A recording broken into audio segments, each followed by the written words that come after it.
ਸਤਿ ਸ਼੍ਰੀ ਅਕਾਲ ਜੀ, ਮੈਂ ਕੁਲਵੰਤ ਸਿੰਘ ਗਿੱਲ ਇੱਕ ਵਾਰੀ ਫੇਰ ਹਾਜ਼ਰ ਹੋ ਚੁੱਕਿਆ ਪੰਜਾਬੀ ਦੀਆਂ ਖਬਰਾਂ ਲੈ ਕੇ। ਸਭ ਤੋਂ ਪਹਿਲਾਂ ਚੱਲਦੇ ਹਾਂ ਪਹਿਲੀ ਖਬਰ ਵੱਲ। ਸੁਲਤਾਨਪੁਰ ਲੋਧੀ ਇਲਾਕੇ ਅੰਦਰ ਸਰਗਰਮ ਹੋਏ ਲੁੱਟਾਂ ਖੋਹਾਂ ਕਰਨ ਵਾਲੇ ਗਿਰੋਹ ਆਏ ਦਿਨ ਵਾਰਦਾਤਾਂ ਨੂੰ ਅੰਜਾਮ ਦੇ ਰਹੇ ਹਨ ਅਤੇ ਲੋਕ ਖੌਫ ਵਿੱਚ ਹਨ। ਇਸੇ ਚੱਲਦਿਆਂ ਅੱਜ ਸਥਾਨਕ ਮਾਡਲ ਟਾਊਨ ਨੇੜੇ ਸਥਿਤ ਇੱਕ ਨਿੱਜੀ ਹਸਪਤਾਲ ਤੋਂ ਆਪਣੀ ਮੰਗੇਤਰ ਨਾਲ ਦਵਾਈ ਲੈਣ ਆਈ ਵਿਦੇਸ਼ੀ ਔਰਤ ਦਾ ਮੋਟਰਸਾਈਕਲ ਸਵਾਰ ਲੁਟੇਰਿਆਂ ਵੱਲੋਂ ਪਰਸ ਲੁੱਟ ਕੇ ਫਰਾਰ ਹੋ ਜਾਣ ਦਾ ਮਾਮਲਾ ਪ੍ਰਕਾਸ਼ ਵਿੱਚ ਆਇਆ ਹੈ। नमस्कार, मैं सुल्तानपुर ਦਾ ਰਹਿਣ ਵਾਲਾ ਪ੍ਰਿੰਸ ਠਾਕੁਰ ਰਾਜਪੂਤ। ਇੱਥੇ ਅਸੀਂ ਥੋੜੀ ਦੇਰ ਹੋਈ ਆਏ ਨੂੰ।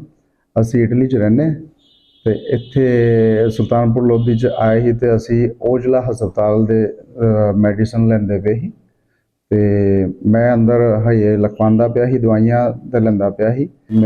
ਗੁੜੀਆ ਤੰਗ ਕਰਦੀ ਪਈ ਸੀ ਤੇ ਇਸ ਕਰਕੇ ਬਾਹਰ ਖੇਲ ਰਹੀ ਸੀ। उस टाइम दो आदमी आए, एक मोटरसाइकिल ते ही एक पैदल ते आके मैं हजे दवाइयां लैंदा पिया ही। वो कैमरे च असीं CCTV कैमरे चों चैक करवाए बाद चों कि आके ते इन्हां दा बैग खो के भज जांदा। मैं उस वेले ये लड़का ही उहदे कैप पाई ही ते परनावा नीला पाया ही ते दो ही पंजाबी ही, भईए ने ही। ਇਹ ਇੱਕ ਪਲਟੀਨਾ ਮੋਟਰਸਾਈਕਲ ਜਿਹਦਾ ਨੰਬਰ ਪਲੇਟ ਵੀ ਨਹੀਂ ਪਿੱਛੇ ਹੈਗੀ ਤੇ ਮੈਂ ਕੋਸ਼ਿਸ਼ ਕੀਤੀ ਉਹਨਾਂ ਦੇ ਪਹੁੰਚਣ ਦੀ, ਦੌੜਨ ਦੀ, ਪਰ ਮੇਰੇ ਕੋਲ ਕਾਮਯਾਬ ਨਹੀਂ ਕਿਉਂਕਿ ਉਹ ਚੱਲਦੇ ਮੋਟਰਸਾਈਕਲ ਤੇ ਉਹਨੇ ਛਾਲ ਮਾਰੀ, ਬੈਗ ਲੈ ਕੇ ਤੇ ਉਹ ਰਵਾਨਾ ਹੋ ਗਿਆ। ਮੈਂ ਲੋਕਾਂ ਨੂੰ ਵੀ ਬਹੁਤ ਕੋਸ਼ਿਸ਼ ਕੀਤੀ ਕਹਿਣ ਦੀ, ਪਰ ਮੈਂ ਇਹ ਵੇਖਿਆ ਕਿ ਇੰਡੀਆ ਦੇ ਵਿੱਚ ਕੋਈ ਇੱਕ ਦੂਜੇ ਦੀ ਮਦਦ ਨਹੀਂ ਕਰ ਸਕਦਾ ਕਿਉਂਕਿ ਕੋਈ ਵੀ ਕਿਸੇ ਚੀਜ਼ ਦੇ ਵਿੱਚ ਇਨਵੋਲਵ ਨਹੀਂ ਹੋਣਾ ਚਾਹੁੰਦਾ। ਪੰਜਾਬ ਦੇ ਮਸ਼ਹੂਰ ਗਾਇਕ ਸਿੱਧੂ ਮੂਸੇਵਾਲਾ ਦੇ ਕਤਲ ਦੇ ਮਾਸਟਰਮਾਈਂਡ ਗੈਂਗਸਟਰ ਲਾਰੈਂਸ ਬਿਸ਼ਨੋਈ ਨੂੰ ਅੱਜ ਜਲੰਧਰ ਦੀ ਅਦਾਲਤ ਵਿੱਚ ਪੇਸ਼ ਕੀਤਾ ਗਿਆ। ਦੱਸਦੇ ਕਿ 21 ਅਕਤੂਬਰ ਨੂੰ ਜਲੰਧਰ ਦੀ ਅਦਾਲਤ ਨੇ ਹਥਿਆਰ ਅਤੇ ਨਸ਼ਾ ਤਸਕਰੀ ਮਾਮਲੇ ਵਿੱਚ ਗੈਂਗਸਟਰ ਲਾਰੈਂਸ ਬਿਸ਼ਨੋਈ ਦਾ 31 ਅਕਤੂਬਰ ਤੱਕ 10 ਦਿਨ ਦਾ ਪੁਲਿਸ ਰਿਮਾਂਡ ਦਿੱਤਾ ਸੀ। ਅੱਜ ਰਿਮਾਂਡ ਦੀ ਮਿਆਦ ਪੂਰੀ ਹੋਣ ਤੋਂ ਬਾਅਦ ਉਸ ਨੂੰ ਮੁੜ ਅਦਾਲਤ ਵਿੱਚ ਪੇਸ਼ ਕੀਤਾ ਗਿਆ। ਲਾਰੈਂਸ ਨੂੰ ਪੇਸ਼ ਕੀਤਾ ਸੀ। ਇਹਦਾ ਟ੍ਰਾਂਜ਼ਿਟ ਰਿਮਾਂਡ ਅੰਮ੍ਰਿਤਸਰ ਵਾਲੇ ਲੈ ਕੇ ਗਏ ਨੇ। ਕਿਹੜੇ ਮਾਮਲੇ ਦੇ ਵਿੱਚ ਅੰਮ੍ਰਿਤਸਰ ਲੈ ਕੇ ਗਏ? ਬਿਹਤਰ ਅੰਮ੍ਰਿਤਸਰ ਵਾਲੇ ਦੱਸ ਸਕਦੇ ਨੇ ਇਹਦੇ ਬਾਰੇ। ਸਰ ਹੁਣ ਮੌਕੇ ਤੇ ਤੁਸੀਂ ਕੋਰਟ ਦੇ ਵਿੱਚ ਨਾਲ ਸੀਗੇ, ਆਪਣੇ ਮੁਕੱਦਮੇ ਦੇ ਵਿੱਚੋਂ ਲੈ ਗਏ ਨੇ ਕਰਿੰਡੇ ਥਾਣੇ ਦਾ ਟ੍ਰਾਂਜ਼ਿਟ ਰਿਮਾਂਡ ਲੈ ਕੇ ਗਏ ਨੇ ਇੱਥੋਂ। ਇਹ ਅੱਗੇ ਜਿਹੜਾ ਰਿਮਾਂਡ ਉਹ ਜਿਹੜੀ ਕੰਸਰਨ ਕੋਰਟ ਅੰਮ੍ਰਿਤਸਰ ਵਾਲੇ ਉਹ ਦੇਣਗੇ। ਕੋਈ ਦੱਸਿਆ ਹੋਏਗਾ ਕੋਰਟ ਦੇ ਵਿੱਚ ਹਾਂ ਵੀ ਕਿਹੜੇ ਮਾਮਲੇ ਦੇ ਵਿੱਚ ਲੈ ਕੇ ਜਾ ਰਹੇ ਨੇ?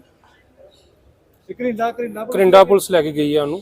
ਉਹਨਾਂ ਦਾ ਕੋਈ ਮੁਕੱਦਮਾ ਸੀ ਉੱਥੇ, ਉਹਦੇ ਸੰਬੰਧ ਵਿੱਚ ਉੱਥੇ ਲੈ ਗਏ ਨੇ। ਅੱਗੇ ਹੁਣ ਇੱਥੋਂ ਟ੍ਰਾਂਜ਼ਿਟ ਰਿਮਾਂਡ ਲੈ ਕੇ ਗਏ ਨੇ। ਫਰਦਰ ਅੱਗੇ ਉੱਥੇ ਕੋਰਟ 'ਚ ਜਾ ਕੇ ਪੇਸ਼ ਕਰਨਗੇ। ਫਿਰ ਅੱਗੇ ਫਰਦਰ ਕਿੰਨੇ ਦਿਨ ਦਾ ਰਿਮਾਂਡ ਦਿੰਦੇ ਨੇ ਉਹਨਾਂ ਦੇ ਉੱਤੇ ਡਿਪੈਂਡ ਕਰਦਾ। ਸਰ ਜਲੰਧਰ ਜਿਹੜੇ ਮਾਮਲੇ ਲੈ ਕੇ ਆਏ ਉਹ 'ਚ ਕੁਛ ਉਹਨੇ ਪਤਾ ਲੱਗਿਆ, ਅਪਡੇਟ ਮਿਲੀ ਆ ਕੁਛ ਤੁਹਾਨੂੰ ਕਿੱਦਾਂ? ਹਾਂਜੀ, ਉਹਦੇ 'ਚ ਸਾਨੂੰ ਹੈਗੀ ਆ, ਪਰ ਅਸੀਂ ਫਿਲਹਾਲ 'ਚ ਨਹੀਂ ਕੁਛ ਵੀ ਕਰ ਦੱਸ ਸਕਦੇ ਉਹਦੇ ਬਾਰੇ। ਹੈਗੀ ਉਹਦੇ 'ਚ ਕਾਫੀ। ਤੇਜ਼ ਰਫ਼ਤਾਰੀ ਹਮੇਸ਼ਾ ਨੁਕਸਾਨ ਕਰਦੀ ਹੈ। ਤਾਜ਼ਾ ਮਾਮਲਾ ਫਾਜ਼ਿਲਕਾ ਮਾਰਗ ਦਾ ਹੈ, ਜਿੱਥੇ ਫਾਜ਼ਿਲਕਾ ਤੋਂ ਫਿਰੋਜ਼ਪੁਰ ਰੋਡ ਤੇ ਫਲਾਈਓਵਰ ਦੇ ਉੱਪਰ ਮੰਡੀ ਵਿੱਚ ਝੋਨਾ ਲੈ ਕੇ ਸ਼ੈਲਰ ਜਾ ਰਹੀ ਟਰੈਕਟਰ ਟਰਾਲੀ ਨੂੰ ਟਰੱਕ ਨੇ ਟੱਕਰ ਮਾਰ ਦਿੱਤੀ। ਟਰਾਲੀ ਦੋ ਟਰੱਕਾਂ ਵਿਚਕਾਰ ਫਸ ਗਈ। ਇਹ ਹਾਦਸੇ ਵਿੱਚ ਟਰਾਲੀ ਦਾ ਕਾਫੀ ਨੁਕਸਾਨ ਹੋ ਗਿਆ। ਚਾਲਕ ਮੁਆਵਜ਼ੇ ਦੀ ਮੰਗ ਕਰ ਰਿਹਾ ਹੈ। ये गाड़ी आपकी है? हाँ जी। कैसे एक्सीडेंट कैसे हुआ है? अब भाई साहब ऐसा है, मैं चल रहा था, पता नहीं मेरे शरीर के अंदर कुछ हो गया। मेरे साथ वाला बंदा सो रहा था, मैंने उसको आवाज़ लगाई कि मेरे कुछ हो गया। आँखों के एकदम अंधेरा आ गया और अंधेरा आया तो मालूम पड़ा नहीं मेरे को कुछ। मैंने ब्रेक भी किए और फिर पीछे किसी क्या किया मेरे को कुछ मालूम पड़ा नहीं, क्योंकि मेरे पता नहीं क्या हो गया एकदम। और इतने में सब कुछ हो गया था। मैं तो अभी गाड़ी चलाने बैठा, 1 घंटा पहले बंदा दूसरा चला रहा था। मैं तो पूरी रात सोया था। हाँ। कहाँ के रहने वाले आप? राजस्थान बाड़मेर के। बाड़मेर के। क्या कौन सा ट्रक है? ये 14 जगह। ਇੱਕ ਹੋਰ ਖਬਰ ਫਾਜ਼ਿਲਕਾ ਤੋਂ ਆ ਰਹੀ, ਜਿੱਥੇ ਫਾਜ਼ਿਲਕਾ ਫਿਰੋਜ਼ਪੁਰ ਰੋਡ ਦੇ ਪੈਂਦੇ ਪਿੰਡ ਮਿਆਣੀ ਬਸਤੀ ਕੋਲ ਪਰਾਲੀ ਦੀਆਂ ਗੰਢਾਂ ਲਿਜਾ ਰਹੀ ਟਰਾਲੀ ਨੂੰ ਅਚਾਨਕ ਅੱਗ ਲੱਗ ਗਈ ਅਤੇ ਦੇਖਦੇ ਦੇਖਦੇ ਟਰਾਲੀ ਪਰਾਲੀ ਸਭ ਸੜ ਕੇ ਸੁਆਹ ਹੋ ਗਿਆ। ਬੜੀ ਮੁਸ਼ਕਿਲ ਨਾਲ ਅੱਗ ਤੇ ਕਾਬੂ ਪਾਇਆ ਗਿਆ, ਪਰ ਕਿਸਾਨ ਮੁਤਾਬਕ ਉਸ ਦਾ ਲੱਖਾਂ ਦਾ ਨੁਕਸਾਨ ਹੋ ਗਿਆ ਅਤੇ ਸਰਕਾਰ ਉਸ ਦੀ ਮਦਦ ਕਰੇ। ਨੁਕਸਾਨ ਹੋਇਆ ਜੀ 4-5 ਲੱਖ ਦਾ ਹੋ ਗਿਆ। ਤੇ ਕਿੱਥੇ ਹਾਦਸਾ ਹੋਇਆ ਵਾਲਾ? ਇਸ ਤਾਂ ਪਿਆਣੀ ਵਿੱਚ ਪਿੰਡ ਬਾਹਰ ਨਿਕਲਦਾ ਸਾਰੇ ਤੇ ਕਿਸ ਚੀਜ਼ ਦਾ ਟਰਾਲਾ ਜਿਹੜਾ ਭਰਿਆ ਹੋਇਆ ਸੀ ਜਿਹਨੂੰ ਅੱਗ ਲੱਗੀ? ਉਹ ਪਰਾਲੀ ਦੇ ਗੱਠਾਂ ਦਾ ਭਰਿਆ ਹੋਇਆ ਸੀ। ਤੇ ਕਿੰਨੀ ਕੁ ਦੇਰ ਹੋ ਗਈ ਅੱਗ ਲੱਗੀ ਨੂੰ? ਇਹਨੂੰ ਘੱਟੋ ਘੱਟ ਘੰਟਾ ਹੋ ਗਿਆ ਲੱਗੀ ਨੂੰ। ਤੇ ਕਦੋਂ ਫੋਨ ਕੀਤਾ ਸੀ ਜਿਹੜੇ ਫਾਇਰ ਬ੍ਰਿਗੇਡ ਨੂੰ ਇਹਨਾਂ ਨੇ? ਹੁਣ 10-15 ਮਿੰਟ ਬਾਅਦ ਕੀਤਾ ਸੀ। 15-20 ਮਿੰਟ ਬਾਅਦ ਠਹਿਰ ਕੇ ਆਪਣੇ ਪਹੁੰਚੇ ਨੇ। ਤੇ ਕਿੰਨਾ ਕੁ ਨੁਕਸਾਨ ਹੋਇਆ ਇਹਨਾਂ ਦਾ? ਨੁਕਸਾਨ ਤਾਂ ਬਹੁਤ ਹੀ ਹੋ ਗਿਆ ਹੈ ਗਰੀਬਾਂ ਦੇ ਦਾ। ਜਿਹੜਾ ਉਹ ਟਰੈਕਟਰ ਨੂੰ ਅੱਗ ਲੱਗੀ ਵੀ ਉਹ ਵੀ ਸੜ ਗਿਆ ਨਾ। ਟਰੈਕਟਰ ਵੀ ਸੜ ਗਿਆ, ਟਰਾਲੀ ਵੀ ਸੜ ਗਈ। ਬੀਤੇ ਦਿਨੀ ਅੰਮ੍ਰਿਤਸਰ ਖੇਤਰ ਅਧੀਨ ਆਉਂਦੇ ਪਿੰਡ ਸ਼ੇਖ ਭੱਟੀ ਵਿੱਚ ਦੋ ਧਿਰਾਂ ਵਿੱਚ ਲੜਾਈ ਹੋਈ। ਗਲਤ ਕਿਸਮ ਦੀਆਂ ਅਫਵਾਹਾਂ ਨੇ ਦੋਹਾਂ ਧਿਰਾਂ ਵਿੱਚ ਤਣਾਅ ਪੈਦਾ ਕਰ ਦਿੱਤਾ ਸੀ, ਪਰ ਅੱਜ ਇਸ ਝਗੜੇ ਨੂੰ ਉਸ ਸਮੇਂ ਵਿਰਾਮ ਲੱਗ ਗਿਆ ਜਦੋਂ ਅੰਮ੍ਰਿਤਸਰ ਤੋਂ ਮੈਂਬਰ ਪਾਰਲੀਮੈਂਟ ਗੁਰਜੀਤ ਔਜਲਾ ਨੇ ਮਸਲਾ ਸੁਲਝਾ ਦਿੱਤਾ। ਔਜਲਾ ਨੇ ਕਿਹਾ ਹੈ ਕੁਝ ਸ਼ਰਾਰਤੀ ਲੋਕੀ ਧਰਮ ਦੇ ਨਾਮ ਤੇ ਵੰਡੀਆਂ ਪਾਉਣਾ ਚਾਹੁੰਦੇ ਹਨ, ਪਰ ਇਹ ਚਾਲਾਂ ਕਦੇ ਵੀ ਕਾਮਯਾਬ ਨਹੀਂ ਹੋਣ ਦਿੱਤੀਆਂ ਜਾਣਗੀਆਂ। ਸ਼ੇਖ ਭੱਟੀ ਅਜਨਾਲੇ ਵਿਖੇ ਪਿਛਲੇ ਦਿਨਾਂ ਦੇ ਵਿੱਚ ਇੱਕ ਝਗੜਾ ਹੋਇਆ ਸੀ, ਜਿਹਦੇ 'ਚ ਦੋਵਾਂ ਪਾਰਟੀਆਂ ਦਾ ਬਹਿ ਕੇ ਅੱਜ ਇੱਥੇ ਫੈਸਲਾ ਹੋ ਗਿਆ। ਇਹਦੇ 'ਚ ਕੋਈ ਧਾਰਮਿਕ ਰੰਗਤ ਵਾਲੀ ਗੱਲ ਹੈ ਨਹੀਂ ਔਰ ਧਾਰਮਿਕ ਰੰਗਤ ਨਾ ਇਹਨੂੰ ਕਿਸੇ ਵੀ ਫਿਰਕੇ ਵੱਲੋਂ ਦਿੱਤੀ ਜਾਵੇ। ਆ ਸਾਰੇ ਫਿਰਕੇ ਇਕੱਠੇ ਆ, ਕ੍ਰਿਸਚਨ ਭਾਈਚਾਰਾ ਵੀ ਇਕੱਠੇ ਆ, ਸਾਡੀਆਂ ਗੁਰੂ ਦੀਆਂ ਲਾਡਲੀਆਂ ਫੌਜਾਂ ਵੀ ਖੜੀਆਂ ਨੇ। ਸੋ ਗੁਰੂ ਘਰ ਲਈ ਵੀ ਗਰਾਂਟ ਹੈਗੀ ਹੈ ਔਰ ਗਿਰਜੇ ਘਰ ਲਈ ਵੀ ਹੈਗੀ ਹੈ, ਪਰ ਕੁਝ ਬੱਚੇ ਜਾਂ ਕੁਝ ਸ਼ਰਾਰਤੀ ਅੰਸਰ ਜਿਹੜੇ ਉੱਥੇ ਇਹ ਚੀਜ਼ ਦਾ ਨਜਾਇਜ਼ ਫਾਇਦਾ ਉਠਾਉਂਦੇ ਸੀ, ਜਿਸ ਕਰਕੇ ਇਹ ਝਗੜਾ ਹੋਇਆ। ਅੱਜ ਦੋਵਾਂ ਧਿਰਾਂ ਨੇ ਆਪਸ 'ਚ ਬਹਿ ਕੇ ਇਹ ਫੈਸਲਾ ਕੀਤਾ ਕਿ ਪਿੰਡ ਦੀ ਭਲਾਈ ਵਾਸਤੇ, ਸਮਾਜ ਦੀ ਭਲਾਈ ਵਾਸਤੇ, ਆਪਣੇ ਬੱਚਿਆਂ ਦੇ ਚੰਗੇ ਭਵਿੱਖ ਵਾਸਤੇ ਅਸੀਂ ਸਾਰੇ ਇਕੱਠੇ ਹਾਂ। ਅਸੀਂ ਪਿੰਡ ਦੇ ਸਾਰੇ ਧਾਰਮਿਕ ਸਥਾਨਾਂ ਦੀ ਆਪ ਜ਼ਿੰਮੇਵਾਰੀ ਲੈਣੀ ਹੈ। ਸਾਰੇ ਫਿਰਕਿਆਂ ਨੇ ਇਕੱਠੇ ਹੋ ਕੇ ਕਿਹਾ ਅਸੀਂ ਆਪੇ ਸੰਗਤ, ਅਸੀਂ ਵੀ ਇਹਨਾਂ ਦੀ ਮਦਦ ਕਰਾਂਗੇ। ਜਿੱਥੇ ਰਾਜਨੀਤਿਕ ਤੌਰ ਤੇ ਲੋੜ ਪਈ ਉੱਥੇ ਸੰਗਤ ਵੀ ਇੱਕ ਦੂਜੇ ਤੇ ਭਾਈਚਾਰੇ ਦੇ ਜਿੱਥੇ ਵੀ ਬਣਦਾ ਆ ਉਹਦੀ ਜਾ ਕੇ ਆਪ ਸੇਵਾ ਵੀ ਕਰਨਗੇ ਔਰ ਉਹਨੂੰ ਬਣਾਉਣਗੇ। ਸੋ ਇਹ ਸਾਰਿਆਂ ਦਾ, ਜਥੇਦਾਰ ਸਾਹਿਬ ਦਾ, ਇਹ ਸਾਰੇ ਕ੍ਰਿਸਚਨ ਭਾਈਚਾਰਿਆਂ ਦਾ, ਸਾਰਿਆਂ ਦਾ ਆਪਸ 'ਚ ਫੈਸਲਾ ਹੋਇਆ। ਸੋ ਸ਼ੇਖ ਭੱਟੀ ਨੂੰ ਲੈ ਕੇ ਕੋਈ ਵੀ ਦੁਬਿਧਾ ਸੰਗਤ ਦੇ ਮਨ 'ਚ ਨਹੀਂ ਹੋਣੀ ਚਾਹੀਦੀ। ਇਹ ਸਾਰਾ ਹੀ ਭਾਈਚਾਰਾ ਸਮਾਜ ਜਿਹੜਾ ਪਿੰਡ ਜਿਹੜਾ ਆ, ਪਿੰਡ ਇਕੱਠਾ ਆ, ਪਿੰਡ ਸਾਡੀ ਮੂਲ ਇਕਾਈ ਆ। ਜੇ ਪਿੰਡ ਮਜ਼ਬੂਤ ਹੋਵਾਂਗੇ, ਇਕੱਠੇ ਹੋਵਾਂਗੇ ਤੇ ਸਮਾਜ ਆਪਣੇ ਆਪ ਮਜ਼ਬੂਤ ਹੋਊਗਾ ਔਰ ਚੰਗੀ ਦਿੱਖ ਜਿਹੜੀ ਆ ਉਹ ਸਮਾਜ ਦੀ ਅਸੀਂ ਪ੍ਰਦਾਨ ਕਰ ਸਕਦੇ। ਸੋ ਤੁਹਾਡਾ ਸਾਰਿਆਂ ਦਾ, ਸਰਪੰਚ ਸਾਹਿਬ ਦਾ ਔਰ ਸਾਰੇ ਸਾਬਕਾ ਸਰਪੰਚ ਸਾਹਿਬਾਨ ਖੜੇ ਨੇ, ਸਾਰਿਆਂ ਦਾ ਬਹੁਤ ਬਹੁਤ ਸ਼ੁਕਰੀਆ, ਧੰਨਵਾਦ। ਅੱਜ ਸਵੇਰੇ 7:30 ਵਜੇ ਢਿੱਲੋਂ ਕੰਪਲੈਕਸ ਵਿੱਚ ਵਿਸ਼ਾਲ ਕਲੈਕਸ਼ਨ ਨਾਮ ਦੇ ਰੈਡੀਮੇਡ ਕੱਪੜੇ ਦੁਕਾਨ ਵਿੱਚ ਮਾਲਕ ਸੋਨੀ ਤਿਵਾੜੀ ਨੇ ਜਦੋਂ ਦੁਕਾਨ ਨੂੰ ਖੋਲ੍ਹਣ ਵਿੱਚ ਪਹੁੰਚਿਆ ਤਾਂ ਦੁਕਾਨ ਦੇ ਮਾਲਕ ਨੇ ਵੇਖਿਆ ਕਿ ਉਸ ਦੀ ਦੁਕਾਨ ਦੇ ਤਾਲੇ ਟੁੱਟੇ ਹੋਏ ਸਨ ਅਤੇ ਅੰਦਰੋਂ ਲੱਖਾਂ ਰੁਪਏ ਦਾ ਸਮਾਨ ਯਾਨੀ ਕਿ ਰੈਡੀਮੇਡ ਦਾ ਸਮਾਨ ਚੋਰੀ ਹੋ ਚੁੱਕਾ ਸੀ। ਬਹਰਹਾਲ ਪੁਲਿਸ ਨੇ ਮਾਮਲਾ ਦਰਜ ਕਰਕੇ ਜਾਂਚ ਸ਼ੁਰੂ ਕਰ ਦਿੱਤੀ ਹੈ। ਮੇਰਾ ਨਾਮ ਹੈ ਸਿਕੰਦਰ ਸਿੰਘ। ਦੁਕਾਨ ਦਾ ਕੀ ਨਾਮ? ਦੁਕਾਨ ਦਾ ਨਾਮ ਵਿਸ਼ਾਲ ਕਲੈਕਸ਼ਨ। ਕੀ ਹੋਇਆ, ਕਿੰਨੇ ਵਜੇ ਹੋਇਆ, ਕੀ ਘਟਨਾ ਹੋਈ? ਇਹ ਮੈਂ ਜਿਵੇਂ ਅੱਗੇ ਆ ਕੇ 8 ਵਜੇ ਦੁਕਾਨ ਖੋਲ੍ਹਦਾ, ਇੱਦਾਂ ਹੀ ਮੈਂ 8 ਵਜੇ ਆਇਆ ਘਰੋਂ ਚਾਬੀਆਂ ਲੈ ਕੇ। ਜਦੋਂ ਮੈਂ ਦੇਖਿਆ ਤੇ ਮੂਹਰਲੀ ਦੁਕਾਨ ਦੇ ਜਿਹੜੇ ਜਿੰਦੇ ਨੇ ਉਹ ਲੱਗੇ ਹੀ ਨਹੀਂ ਹੋਏ ਸੀਗੇ ਸ਼ਟਰ ਨੂੰ। ਜਿਹੜਾ ਇੱਕ ਸਾਡਾ ਟੇਬਲ ਆ ਉਹ ਅੱਗੇ ਅੰਦਰ ਪਿਆ ਹੁੰਦਾ, ਉਹ ਬਾਹਰ ਪਿਆ ਸੀ। ਜਦੋਂ ਮੈਂ ਸ਼ਟਰ ਚੱਕਿਆ ਤੇ ਆਹ ਸਾਰੀਆਂ ਦੁਕਾਨ ਦੇ ਖਾਨੇ ਖਾਲੀ ਸੀ, ਸ਼ਰਟ ਵਾਲੇ ਤੇ ਪੈਂਟ ਵਾਲੇ ਸਾਰੇ ਖਾਨੇ ਖਾਲੀ ਸੀ। ਕਿੰਨਾ ਕੁ ਨੁਕਸਾਨ ਹੋਇਆ? ਸਵੇਰੇ ਸਾਡਾ ਸਿਕੰਦਰ ਖੋਲ੍ਹਣ ਆਉਂਦਾ ਦੁਕਾਨ 8 ਵਜੇ ਜਿਆਦਾ ਨੇ ਆ ਕੇ ਦੇਖਿਆ ਤਾਂ ਦੁਕਾਨ ਤੇ ਜਿੰਦਾ ਹੀ ਨਹੀਂ ਸੀਗਾ ਤੇ ਜਿਆਦਾ ਨੇ ਸ਼ਟਰ ਚੱਕ ਕੇ ਦੇਖਿਆ ਤਾਂ ਕਾਫੀ 19 ਤੋਂ ਲੈ ਕੇ 25 ਖਾਨੇ ਖਾਲੀ ਸੀ ਤਕਰੀਬਨ। ਇਹ ਕਿਹੜੇ ਕੱਪੜੇ, ਕਿਸ ਤਰ੍ਹਾਂ ਦੇ ਕੱਪੜੇ ਚੋਰੀ ਹੋ ਗਏ? ਰੈਡੀਮੇਡ ਸ਼ਰਟ ਤੇ ਪੈਂਟ। ਕਿੰਨੇ ਕੁ ਦੇ ਹੋਣਗੇ ਕੱਪੜੇ? ਇਹ ਅੰਦਾਜ਼ਾ 4-5 ਲੱਖ ਰੁਪਏ ਦਾ ਤਾਂ ਮਾਲ ਹੋਏਗਾ ਜੀ। ਕੋਈ ਹੋਰ ਇਸ ਤੋਂ ਇਲਾਵਾ ਪੈਸਾ, ਨਕਦੀ ਵਗੈਰਾ ਵੀ ਚੋਰੀ? ਨਗਦੀ ਦੀ ਕੋਈ ਚੋਰੀ ਨਹੀਂ ਹੋਈ। 9 ਪੌਣੇ 10 ਵਜੇ ਗਏ ਆ ਅਸੀਂ ਇੱਥੋਂ, ਬੈਠੇ ਸੀਗੇ ਅਸੀਂ, ਪੈਸੇ ਦੁਕਾਨ ਵਧਾ ਕੇ ਗਏ ਆ ਤੇ ਮੈਚ ਪੂਰਾ ਖਤਮ ਹੋਣ ਤੋਂ ਬਾਅਦ ਗਏ ਅਸੀਂ। ਤੇ ਸਵੇਰੇ ਮੈਨੂੰ 7:30 ਵਜੇ ਫੋਨ ਆਉਂਦਾ ਮੇਰੇ ਭਤੀਜੇ ਦਾ ਵੀ ਮਾਰਾ ਆਪਣੀ ਦੁਕਾਨ ਤੇ ਚਾਚਾ ਚੋਰੀ ਹੋ ਗਈ, ਤੁਸੀਂ ਆ ਜਾਓ। ਦੇਖੋ ਪੂਰੇ ਪੌਣੇ 5 ਵਜੇ ਇਹਦੇ ਬੰਦਾ ਅੰਦਰ ਐਂਟਰ ਕਰਦਾ ਜੀ ਮਾਰਕੀਟ ਦੇ ਵਿੱਚ, ਗੱਡੀ ਲਾ ਕੇ ਅੰਦਰ ਉਹ ਗੱਡੀ ਦੇ ਵਿੱਚ ਸਮਾਨ ਚੋਰੀ ਕਰਕੇ ਬੜੇ ਆਰਾਮ ਦੇ ਨਾਲ ਜਾਂਦਾ। ਗੱਡੀ ਦਾ ਨੰਬਰ ਵੀ ਹੈ, ਸਾਰਾ ਕੁਝ ਵਿੱਚ ਆਇਆ ਹੋਇਆ। ਸਿੰਗਲ ਬੰਦਾ ਹੈ ਜਾਂ ਹੋਰ ਬੰਦੇ ਉਹਦੇ ਨਾਲ ਇਨਵੋਲਵ ਨੇ, ਸਾਨੂੰ ਨਹੀਂ ਇਸ ਚੀਜ਼ ਦਾ ਪਤਾ। ਪਰ ਲੇਕਿਨ ਪ੍ਰਸ਼ਾਸਨ ਦੀ ਬਹੁਤ ਜ਼ਿਆਦਾ ਕਮਜ਼ੋਰੀ ਹੈ ਜੀ। ਪ੍ਰਸ਼ਾਸਨ ਨੂੰ ਚਾਹੀਦਾ ਹੈ ਜੀ ਇੱਥੇ ਹਰ ਵਕਤ ਨਿਗਾਹ ਰੱਖਣੀ ਚਾਹੀਦੀ ਹੈ ਨਾ ਪੂਰੇ ਬਾਜ਼ਾਰ ਦੇ ਵਿੱਚ। ਅੱਜ ਇਹ ਸਾਡੇ ਚੋਰੀ ਹੋਈ ਹੈ, ਕੱਲ੍ਹ ਨੂੰ ਕਿਸੇ ਹੋਰ ਦੇ ਹੋ ਸਕਦੀ ਹੈ, ਕੱਲ੍ਹ ਨੂੰ ਕੋਈ ਵੱਡਾ ਹਾਦਸਾ ਵੀ ਹੋ ਸਕਦਾ ਹੈ ਜੀ।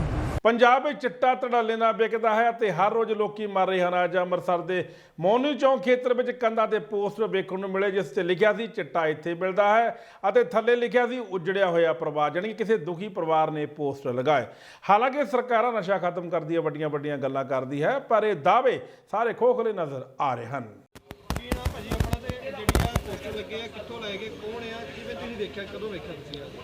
ਭਾਜੀ ਮੈਂ ਮੋਨੀ ਚੌਂਕ ਦਾ ਵਾਸੀ ਹਾਂ ਔਰ ਮੈਂ ਰਾਤੀ ਜਦੋਂ ਸੇਵਾ ਤੇ ਜਾਣ ਲੱਗਾ ਸੀ 1:05 ਤੇ ਉਦੋਂ ਤੇ ਕੁਝ ਵੀ ਨਹੀਂ ਲੱਗਾ ਸੀ, ਪਰ ਜਦੋਂ ਮੈਂ ਅਰਾਊਂਡ ਪੌਣੇ 5 ਮਿੰਟ ਘੱਟ 2 ਤੇ ਜਾਂ 2 ਵਜੇ ਘਰ ਜਦੋਂ ਆਇਆ ਤੇ ਇੱਕਦਮ ਮੇਰੀ ਨਜ਼ਰ ਸ਼ਟਰ ਤੇ ਪਈ ਕਿ ਕੋਈ ਪੋਸਟਰ ਲੱਗਾ ਆ। ਇੱਕ ਚੀਜ਼ ਨੂੰ ਮੈਂ ਇਹਨੂੰ ਨੋਟ ਕੀਤਾ, ਦੈਨ ਮੈਂ ਅੱਗੇ ਜਿੱਦਾਂ ਜਾਂਦਾ ਰਿਹਾ ਤੇ ਪੋਸਟਰ ਨਜ਼ਰ ਆਈ ਗਏ। ਫਿਰ ਇਸ ਚੀਜ਼ ਦੀ ਮੈਂ ਵੀਡੀਓ ਬਣਾਈ। ਇਹ ਵੀਡੀਓ ਬਣਾਉਣ ਦਾ ਇੱਕ ਮੋਟਿਵ ਸੀ ਕਿ ਆਪਾਂ ਕਿਸ ਸਮਾਜ ਦੇ ਵਿੱਚ ਰਹਿ ਰਹੇ ਹਾਂ ਕਿ ਸਾਡੇ ਘਰ ਤੋਂ ਕੇਵਲ 2 ਜਾਂ 3 ਮਿੰਟ ਦੀ ਦੂਰੀ ਤੇ ਗੁਰਦੁਆਰਾ ਸਾਹਿਬ ਹੈਗੇ ਨੇ ਬਾਬਾ ਦੀਪ ਸਿੰਘ ਤੇ ਗੁਰੂ ਰਾਮਦਾਸ ਦਾ ਦਰ, ਤੇ ਇੱਥੇ ਚਿੱਟੇ ਨੇ ਆਪਣਾ ਦਸਤਖਤ ਇੰਨੀ ਕੁ ਭਾਰੀ ਦਿੱਤੀ ਹੈ ਕਿ ਥੱਲੇ ਉਜੜਿਆ ਹੋਇਆ ਪਰਿਵਾਰ ਨਾਲ ਲਿਖਿਆ ਹੈ ਕਿ ਇਹਦਾ ਮਤਲਬ ਕਿਸੇ ਦੇ ਜੀ ਗਿਆ ਹੋਏਗਾ ਤੇ ਅਗਲੇ ਨੇ ਦੁਖੀ ਹੋ ਕੇ ਸਾਰਾ ਕੁਝ ਕਦਮ ਚੁੱਕੇ ਨੇ।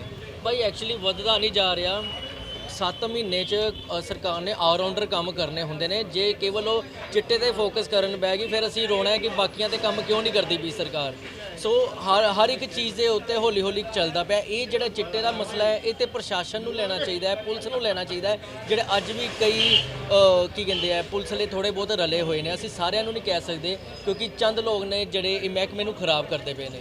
ਅੱਜ ਪੰਜਾਬ ਦੇ ਖਜ਼ਾਨਾ ਮੰਤਰੀ ਹਰਪਾਲ ਸਿੰਘ ਚੀਮਾ, ਕੈਬਨਿਟ ਮੰਤਰੀ ਅਮਨ ਅਰੋੜਾ, ਵਿਧਾਇਕ ਦੇਵ ਮਾਨ ਦੇ ਦਫ਼ਤਰ ਮੋਗ ਨਾਭਾ ਵਿੱਚ ਪਹੁੰਚੇ। ਉਹਨਾਂ ਨੇ ਪੱਤਰਕਾਰਾਂ ਨਾਲ ਗੱਲਬਾਤ ਕਰਦਿਆਂ ਕਿਹਾ ਕਿ ਐਕਸਾਈਜ਼ ਪਾਲਿਸੀ ਵਿੱਚ 38% ਦਾ ਵਾਧਾ ਹੋਇਆ ਤੇ ਪੰਜਾਬ ਦੀ ਵਿੱਤੀ ਹਾਲਤ ਵਿੱਚ ਸੁਧਾਰ ਹੋ ਰਿਹਾ ਹੈ। ਉਹਨਾਂ ਇਹ ਵੀ ਕਿਹਾ ਕਿ ਆਮ ਆਦਮੀ ਪਾਰਟੀ ਸਰਕਾਰ ਜਿੰਨੀਆਂ ਉਹਨਾਂ ਨੇ ਵਾਅਦੇ ਕਰੇ ਹਨ ਉਹ ਸਾਰੇ ਪੂਰੇ ਕੀਤੇ ਜਾਣਗੇ।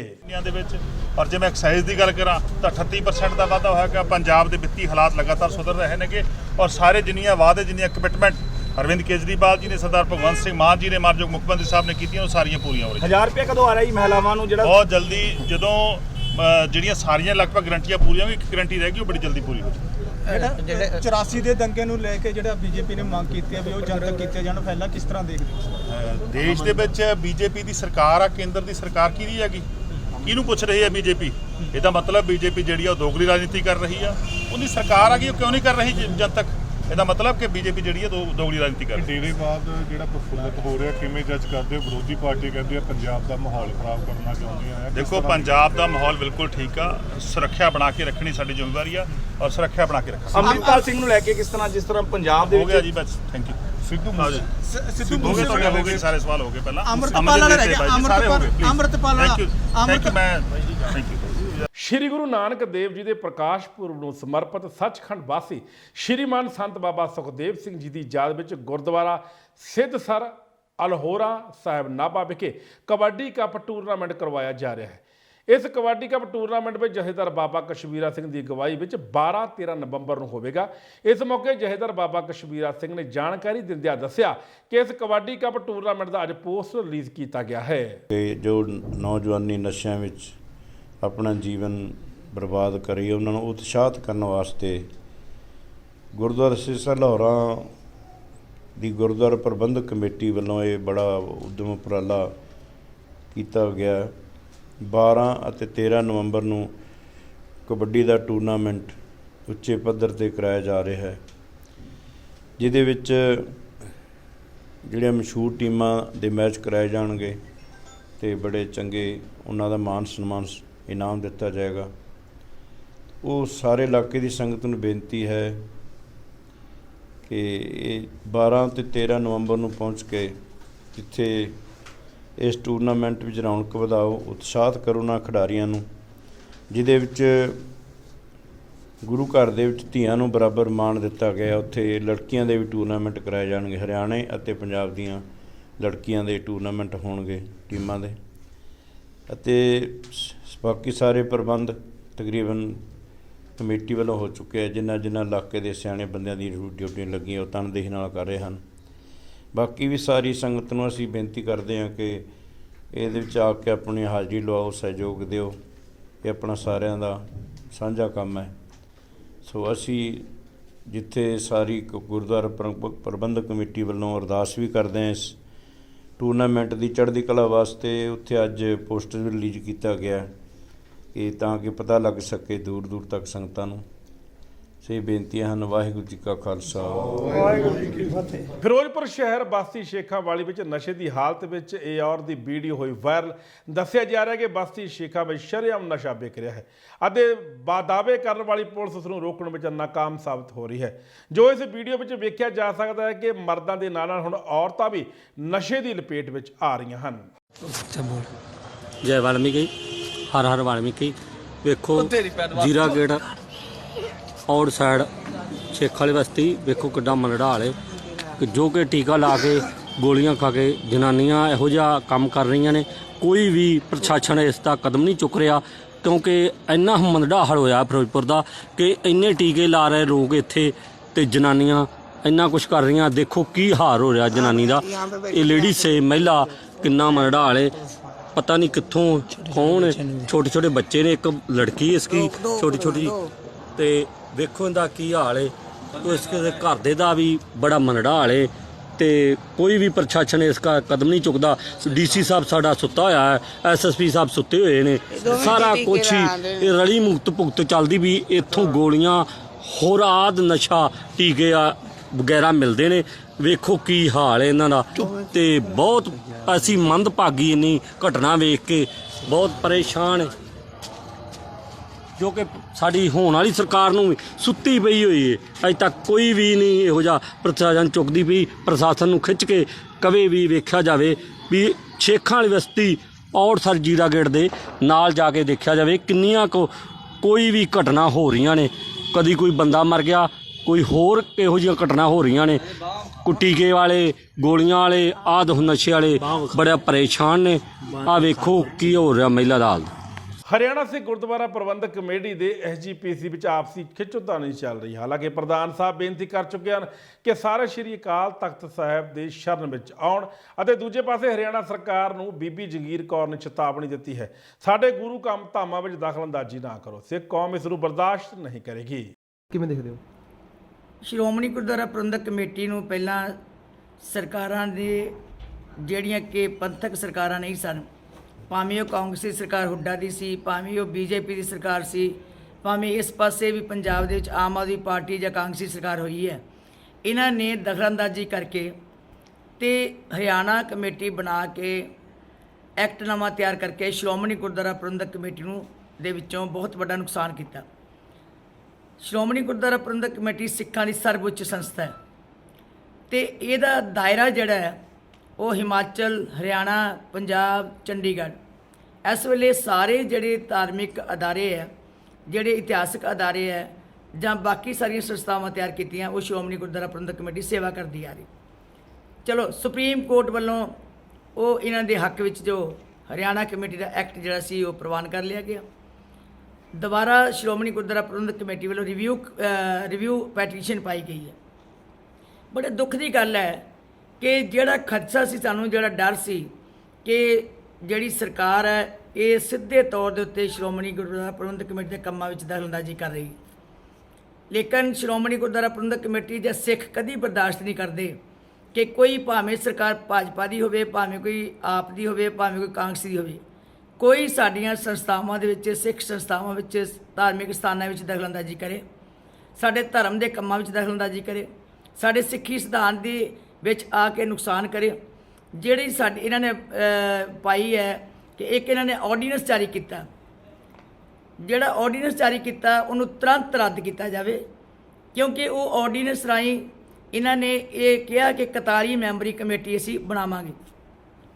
ਇਹ ਤੋਂ ਲੱਗਦਾ ਕਿ ਸਰਕਾਰ ਨੇ ਸਿੱਧੇ ਤੌਰ ਤੇ ਆਪਣਾ ਕਬਜ਼ਾ ਜਿਹੜਾ ਉਹ ਆਪਣੇ ਬੰਦੇ ਆਰਡੀਨੈਂਸ ਰਾਹੀਂ ਪਾ ਕੇ ਤੇ ਉਹਦੇ ਉੱਤੇ ਕਬਜ਼ਾ ਕਰਨਾ ਚਾਹੁੰਦੇ। ਮੈਂ ਹਰਿਆਣਾ ਸਰਕਾਰ ਦੇ ਚੀਫ ਮਿਨਿਸਟਰ ਖੱਟਰ ਸਾਹਿਬ ਨੂੰ ਬੇਨਤੀ ਕਰਾਂਗੀ ਕਿ ਐਸੀ ਗੱਲ ਨਾ ਕਰਿਓ ਜਿਹਦੇ ਨਾਲ ਸਿੱਖਾਂ ਦੇ ਅੱਗੇ ਹੀ ਜ਼ਖਮ ਬੜੇ ਜਿਹੜੇ ਹੈ ਉਹ ਡੂੰਘੇ ਹੋਏ ਪਏ। ਹੋਰ ਜ਼ਖਮਾਂ ਦੇ ਉੱਤੇ ਲੂਣ ਨਾ ਛਿੜਕੋ ਜਿਹਦੇ ਨਾਲ ਉਹਨਾਂ ਨੂੰ ਬਹੁਤ ਵੱਡਾ ਨੁਕਸਾਨ ਹੋਵੇ ਤੇ ਬਹੁਤ ਬੜਾ ਦਰਦ ਜਿਹੜੀ ਹੈ ਉਹ ਤੁਹਾਡੇ ਵਾਸਤੇ ਨੁਕਸਾਨਦਾਇਕ ਬਣੇ।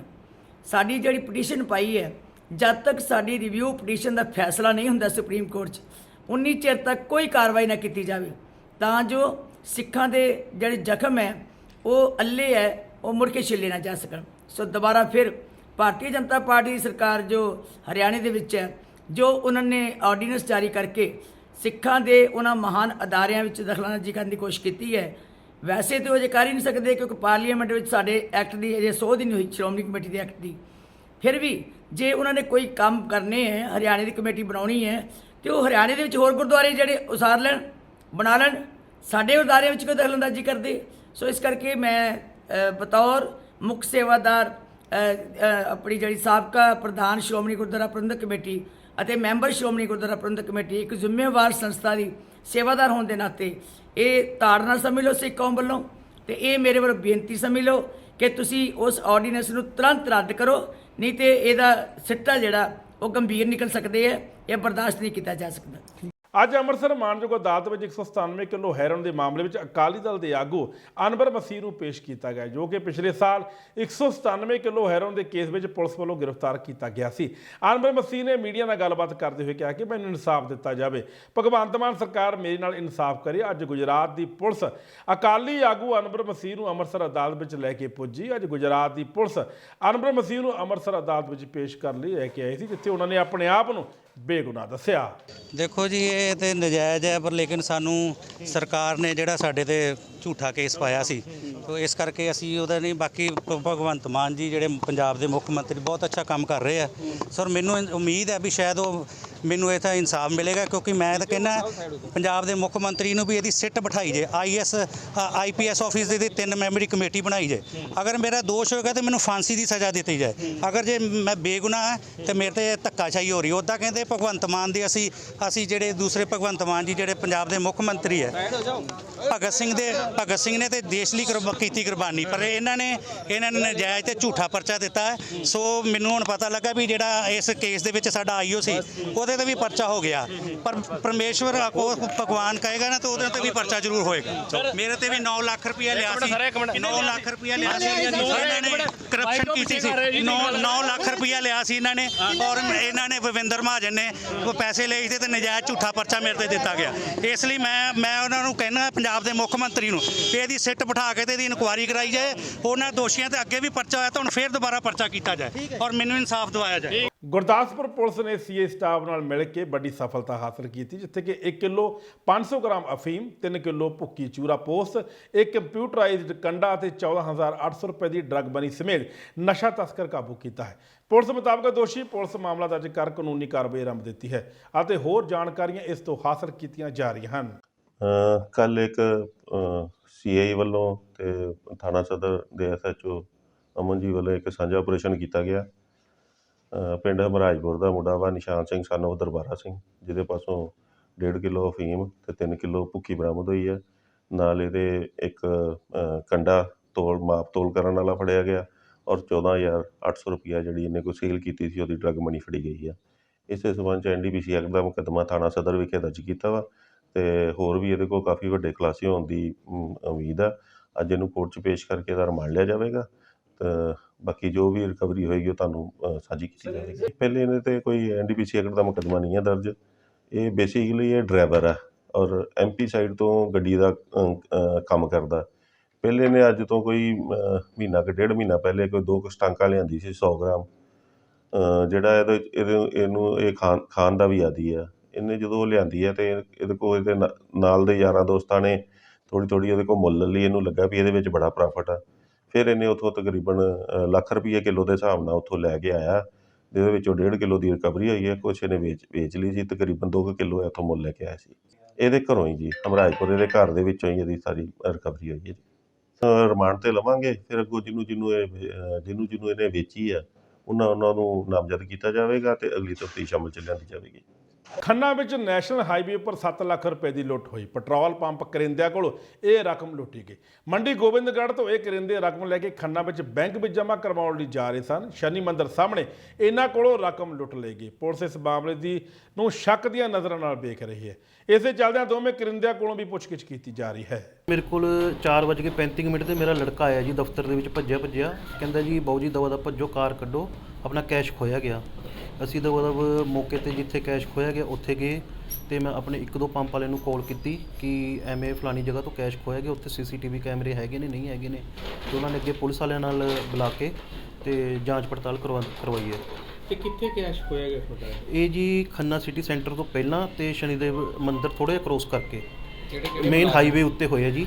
ਜਿਹੜਾ ਮੇਨ ਹਾਈਵੇ ਚੱਲਦਾ ਆਪਣਾ ਉਹਦੇ ਉੱਤੇ ਹੋਇਆ, ਸਰਵਿਸ ਰੋਡ ਤੇ ਨਹੀਂ ਹੋਇਆ। ਤੇ ਕਿੰਨੇ ਕੈਸ਼ ਕਿੰਨੇ 7 ਲੱਖ ਸੀਗਾ ਜੀ ਪੂਰਾ ਕੈਸ਼। ਕੌਣ ਬੰਦੇ ਸੀ ਜਿਹੜੇ ਇੱਥੋਂ ਕੈਸ਼ ਲੈ ਕੇ ਗਏ ਸੀ? ਇੱਕ ਪਰਮਜੀਤ ਸੀਗਾ ਜੀ, ਇੱਕ ਪ੍ਰਦੀਪ ਸੀਗਾ ਜੀ, ਉਹ ਮੇਰੇ ਪੰਪ ਦੇ ਹੀ ਮੁੰਡੇ ਨੇ ਉਰੇ ਤੇ 8-10 ਸਾਲਾਂ ਤੋਂ ਸਾਡੇ ਕੋਲ ਕੰਮ ਕਰਦੇ ਪਏ ਨੇ ਉਰੇ। ਮੋਟਰਸਾਈਕਲ ਸੀਗਾ, ਪਲੈਟੀਨਾ ਸੀਗਾ ਜੀ। ਤੇ ਕੈਸ਼ ਕਾਹ 'ਚ ਪਾਇਆ ਸੀ? ਕੈਸ਼ ਬੈਗ 'ਚ ਸੀਗਾ, ਕਾਲੇ ਰੰਗ ਦਾ ਬੈਗ ਸੀਗਾ। ਉਹਨਾਂ ਦੇ ਮੁਤਾਬਕ ਵਾਰਦਾਤ ਕਿਸ ਤਰ੍ਹਾਂ ਹੋਈ ਹੈ ਜੀ? ਉਹ ਕਹਿੰਦੇ ਜੀ ਅਸੀਂ ਬਾਊ ਜੀ ਗੱਲਾਂ ਬਾਤਾਂ ਕਰਦੇ ਜਾ ਰਹੇ ਸੀ ਮੋਟਰਸਾਈਕਲ ਤੇ, ਇੱਕਦਮ ਹੀ ਕੋਈ ਪਿੱਛੋਂ ਸਕੂਟਰੀ ਆਈ ਤੇ ਉਹਨੇ ਕੁਝ ਪਾਤਾ ਸਾਡੀ ਅੱਖਾਂ ਦੇ ਵਿੱਚ। ਪਿਛਲੇ ਵਾਲਾ ਮੁੰਡਾ ਕਹਿੰਦਾ ਮੇਰੀ ਅੱਖਾਂ 'ਚ ਪਾਤਾ, ਮੈਨੂੰ ਪਤਾ ਨਹੀਂ ਚੱਲਿਆ ਕਿ ਕੀ ਹੋਇਆ ਕੀ ਨਹੀਂ, ਮੇਰੀ ਅੱਖਾਂ ਲੜਦੀਆਂ ਰਹੀਆਂ।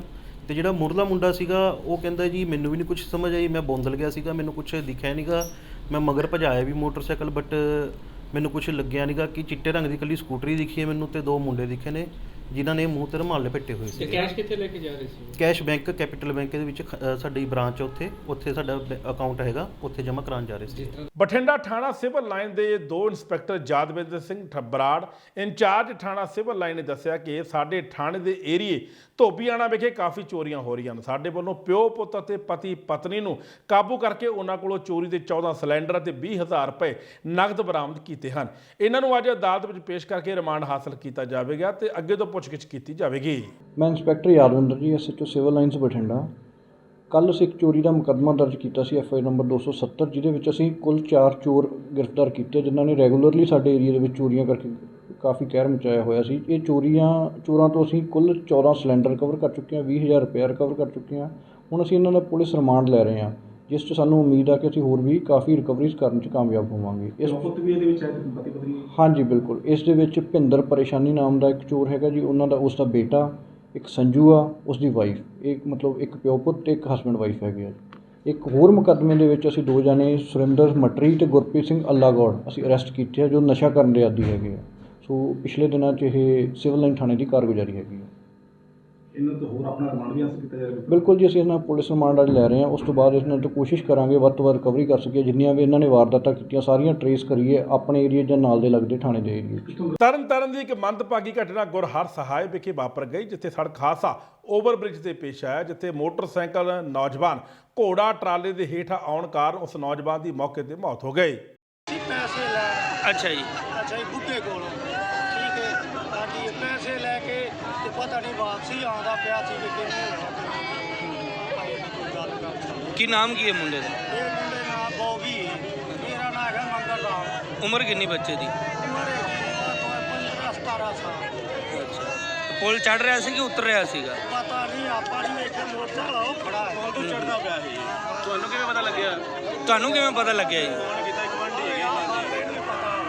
ਜ਼ਿਲ੍ਹਾ ਤਰਨਤਾਰਨ ਦੇ ਅਧੀਨ ਆਉਂਦੇ ਪਿੰਡ ਸ਼ਕਰੀ ਵਿਖੇ ਇੱਕ ਗਰੀਬ ਪਰਿਵਾਰ ਦੇ ਘਰ ਨੂੰ ਸ਼ਾਰਟ ਸਰਕਟ ਦੇ ਕਾਰਨ ਅਚਾਨਕ ਅੱਗ ਲੱਗ ਗਈ ਤੇ ਸਾਰਾ ਸਮਾਨ ਸੜ ਕੇ ਸੁਆਹ ਹੋ ਗਿਆ।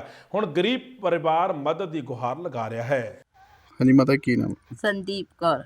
ਮਾਤਾ ਕੀ ਗੱਲਬਾਤ ਹੋਈ ਹੈ? ਪਤਾ ਨਹੀਂ ਲੱਗਾ ਹੀ, ਬਾਹਰ ਗਿਆ ਹੀ ਕੰਮ ਕਰਨ ਤੇ ਉੱਥੇ ਆਉਂਦਿਆਂ ਨੂੰ ਅੱਗ ਲੱਗ ਗਈ ਹੀ। ਕਰੇ ਕੀ ਕੰਮ ਕਾਰ ਕਰਦੇ? ਝੋਨਾ ਹੁੰਜਣ ਗਈ ਆ, ਝੋਨਾ ਚੱਲਦਾ ਨਾ, ਝੋਨਾ ਹੁੰਜਣ ਗਈ, ਕੰਮ ਕੋਈ ਨਹੀਂ। ਕਿੰਨੇ ਵਜੇ ਲੱਗੀ ਅੱਗ? 1:30 ਵਜੇ ਦੇ ਕਰੀਬ ਵੀ। ਦੁਪਹਿਰੇ? ਹਾਂਜੀ ਦੁਪਹਿਰੇ।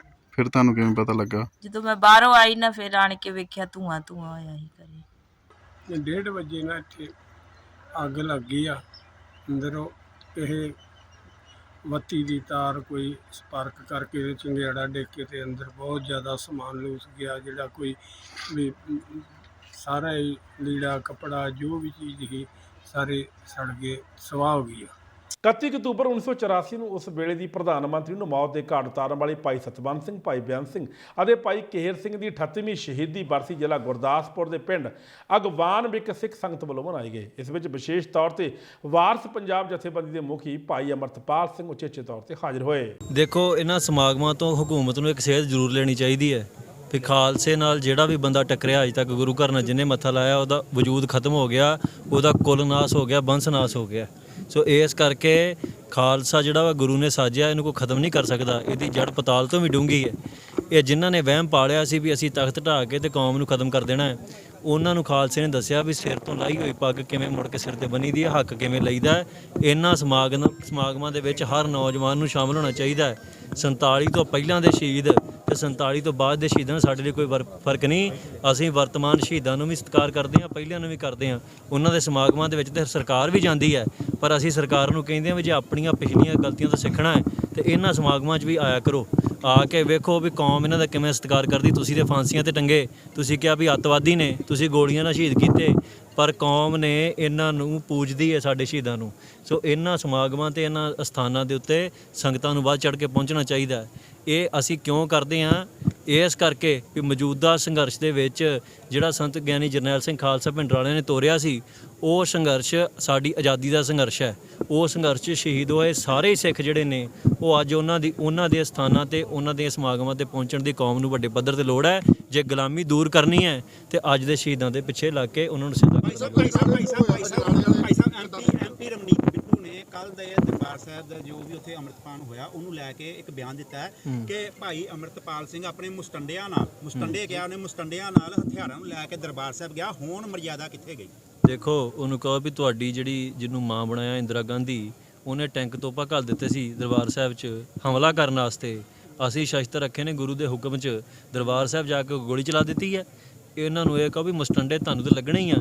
ਤੁਹਾਨੂੰ ਉਹ ਚੰਗੇ ਲੱਗਦੇ ਆ ਜਿਹੜੇ ਰਾਜੀਵ ਗਾਂਧੀ ਦੇ ਬੁੱਤ ਪੱਗਾਂ ਨਾਲ ਸਾਫ਼ ਕਰਦੇ, ਤੁਹਾਨੂੰ ਉਹ ਚੰਗੇ ਲੱਗਦੇ ਜਿਹੜੇ ਬੰਦੇ ਸਿੱਖ ਕੌਮ ਦਾ ਘਾਣ ਕਰਦੇ ਆ। ਸੋ ਇਹਨਾਂ ਨੂੰ ਤਾਂ ਬੋਲਣਾ ਨਹੀਂ ਚਾਹੀਦਾ। ਮੈਂ ਨਹੀਂ ਜਾਣਦਾ ਵੈਸੇ ਬਹੁਤਾ ਕੌਣ ਆ ਇਹ, ਪਰ ਇਹਨੂੰ ਬੋਲਣਾ ਨਹੀਂ ਚਾਹੀਦਾ। ਕਿਉਂ ਨਹੀਂ? ਕਿਉਂਕਿ ਇਹਨਾਂ ਨੂੰ ਇਹ ਵੇਖਣਾ ਚਾਹੀਦਾ ਵੀ ਕੌਮ ਦੀ ਕੀ ਦਸ਼ਾ ਹੈ। ਤੁਸੀਂ ਪੱਗਾਂ 'ਚ ਸਿਰ ਵਸਾ ਲਏ ਆ ਤੇ ਤੁਹਾਡਾ ਕੋਈ ਫਰਜ਼ ਨਹੀਂ ਬਣਦਾ ਪੰਜਾਬ ਦੇ ਹੱਕਾਂ ਦੀ ਗੱਲ ਕਰਨ ਦਾ। ਜੇ ਦਿੱਲੀ ਦੀ ਇੰਨੀ ਦਲਾਲੀ ਕਰਨ ਦਾ ਚਾਹ ਤੇ ਦਿੱਲੀ ਜਾ ਕੇ ਬਹਿ ਜਾਓ, ਕੋਈ ਮੁੰਡਨ ਕਰਾ ਕੇ ਉੱਥੇ ਬੈਠ ਜਾਓ। ਕਿਉਂ ਸਿਰਾਂ ਤੇ ਪੱਗਾਂ ਬੰਨ੍ਹ ਕੇ ਬਦਨਾਮੀ ਕਰਾਉਣ ਦੀ ਕੌਮ ਦੀ? ਇਨਸਾਫ ਨਾ ਮਿਲਣ ਤੇ ਕੀਤਾ ਡੀਐਸਪੀ ਮੁਕੇਰੀਆਂ ਦੇ ਦਫ਼ਤਰ ਦਾ ਘਿਰਾਓ। ਪਿਛਲੇ ਦਿਨੀ ਮੁਕੇਰੀਆਂ ਦੇ ਹਾਈਡਲ ਨੰਬਰ 4 ਦੀ ਨਹਿਰ ਵਿੱਚੋਂ ਇੱਕ 26 ਸਾਲਾਂ ਦੇ ਨੌਜਵਾਨ ਸੁਨੀਲ ਕੁਮਾਰ ਪੁੱਤਰ ਸੰਤੋਖ ਦਾਸ ਵਾਸੀ ਕੋਤਵਾਲੀ ਤਹਿਸੀਲ ਦਸੂਹਾ ਜ਼ਿਲ੍ਹਾ ਹੁਸ਼ਿਆਰਪੁਰ ਦੀ ਲਾਸ਼ ਬਰਾਮਦ ਹੋਈ ਸੀ, ਜਿਸ ਨੂੰ ਮੌਕੇ ਲੈ ਕੇ ਮਾਪਿਆਂ ਨੇ ਇਸ ਨੂੰ ਕਤਲ ਹੋਣ ਦਾ ਖਦਸ਼ਾ ਜ਼ਾਹਰ ਕੀਤਾ ਤੇ ਅੱਜ ਰੋਸ ਪ੍ਰਦਰਸ਼ਨ ਕੀਤਾ ਗਿਆ। ਟਾਈਮ ਤੁਹਾਡੀ ਕਦੋਂ ਗੱਲ ਹੋਈ ਉਹਨਾਂ ਨਾਲ? ਕੋਈ ਸਾਡੇ ਕਿਛੇ ਹਾਂਜੀ, ਕੀ ਗੱਲ ਹੋਈ? ਕੀ ਗੱਲ ਹੋਈ ਹੈ ਵੀ ਮੈਂ ਆਉਂਦਿਆ ਘਰ ਨੂੰ ਮੇਰੇ ਲੈਟ ਆਈ ਨਹੀਂ ਘੱਟ। ਪਹਿਲਾਂ ਕਹਿੰਦਾ ਵੀ ਮੇਰਾ ਪਰਸ ਲੱਭ ਗਿਆ ਏ। ਪਹਿਲਾਂ ਪਰਸ ਗੁਆਚ ਗਿਆ। ਹਾਂਜੀ, ਫਿਰ ਕਹਿੰਦਾ ਮੈਨੂੰ ਲੱਭ ਗਿਆ ਏ। ਮੈਂ ਆਉਂਦਿਆ ਘਰ ਨੂੰ ਇਹ ਜਦੋਂ ਫੇਰ ਮੈਨੂੰ ਫੋਨ ਕੀਤਾ ਹੈ, ਮੰਮੀ ਮੇਰੀ ਲੈਟ ਕਹਿੰਦੇ ਨੇ ਘੱਟ ਲੱਗਦੀ, ਉਦੋਂ ਕੰਬਦਾ ਸੀ ਉਹ। ਕੋਈ ਗੱਲ ਹੀ ਤਾਂ ਥਥਲਾ ਕੇ ਕਰਨ ਦਿਆ ਮੇਰੇ ਨਾਲ। ਮੈਨੂੰ ਕਹਾਂ ਪੁੱਤ ਤੇਰੇ ਨਾਲ ਕੀ ਬੀਤੀ, ਮੈਨੂੰ ਦੱਸਿਆ ਨਹੀਂ ਉਹਨੇ ਕੋਈ ਵੀ ਗੱਲ। ਮੁੜ ਕੇ ਮੇਰੇ ਨਾਲ ਗੱਲ ਨਹੀਂ, ਫੋਨ ਬੰਦ ਹੋ ਗਿਆ। ਫਿਰ ਉਹਨੇ ਕਿ ਸਭ ਫਿਰ ਤੁਹਾਨੂੰ ਸਵੇਰੇ ਕਿੱਦਾਂ ਪਤਾ ਲੱਗਾ? ਸਵੇਰੇ ਆਈ ਤੇ ਰਾਤ ਹੀ ਲੱਭਦੇ ਰਾਤ ਸਾਰੀ ਰਾਤ ਲੱਭਦੇ ਰਹੇ ਜੀ। ਹਾਂਜੀ, ਤੇ ਰਾਤ ਸਾਨੂੰ ਮੋਟਰਸਾਈਕਲ ਨਹੀਂ ਲੱਭਿਆ ਨਹਿਰ ਤੇ ਕਿਤੇ। ਸਵੇਰੇ 6:30 ਗਏ ਤੇ ਮੋਟਰਸਾਈਕਲ ਕੰਡੇ ਤੇ ਇਦਾਂ ਲੰਮਾ ਪਿਆ। ਹਾਂਜੀ, ਹੁਣ ਤੁਹਾਡੀ ਕੀ ਗੱਲਬਾਤ ਹੋਈ? ਕੀ ਕਹਿੰਦੇ? ਇਨਸਾਫ ਮਿਲਣਾ ਚਾਹੀਦਾ। ਮੇਰੇ ਪੁੱਤ ਦੇ ਕਾਤਲ ਬਣਨੇ ਚਾਹੀਦੇ, ਉਹਨਾਂ ਨੂੰ ਸਜ਼ਾ ਦਿਓ। ਤੁਹਾਨੂੰ ਕਿਤੇ ਸ਼ੱਕ ਹੈਗਾ? ਸ਼ੱਕ ਹੁਣ ਉਹ ਕੁੜੀ ਤਾਂ ਹੀ ਹੈ, ਉਹਦੇ ਮਾਂ ਪਿਓ ਤੇ।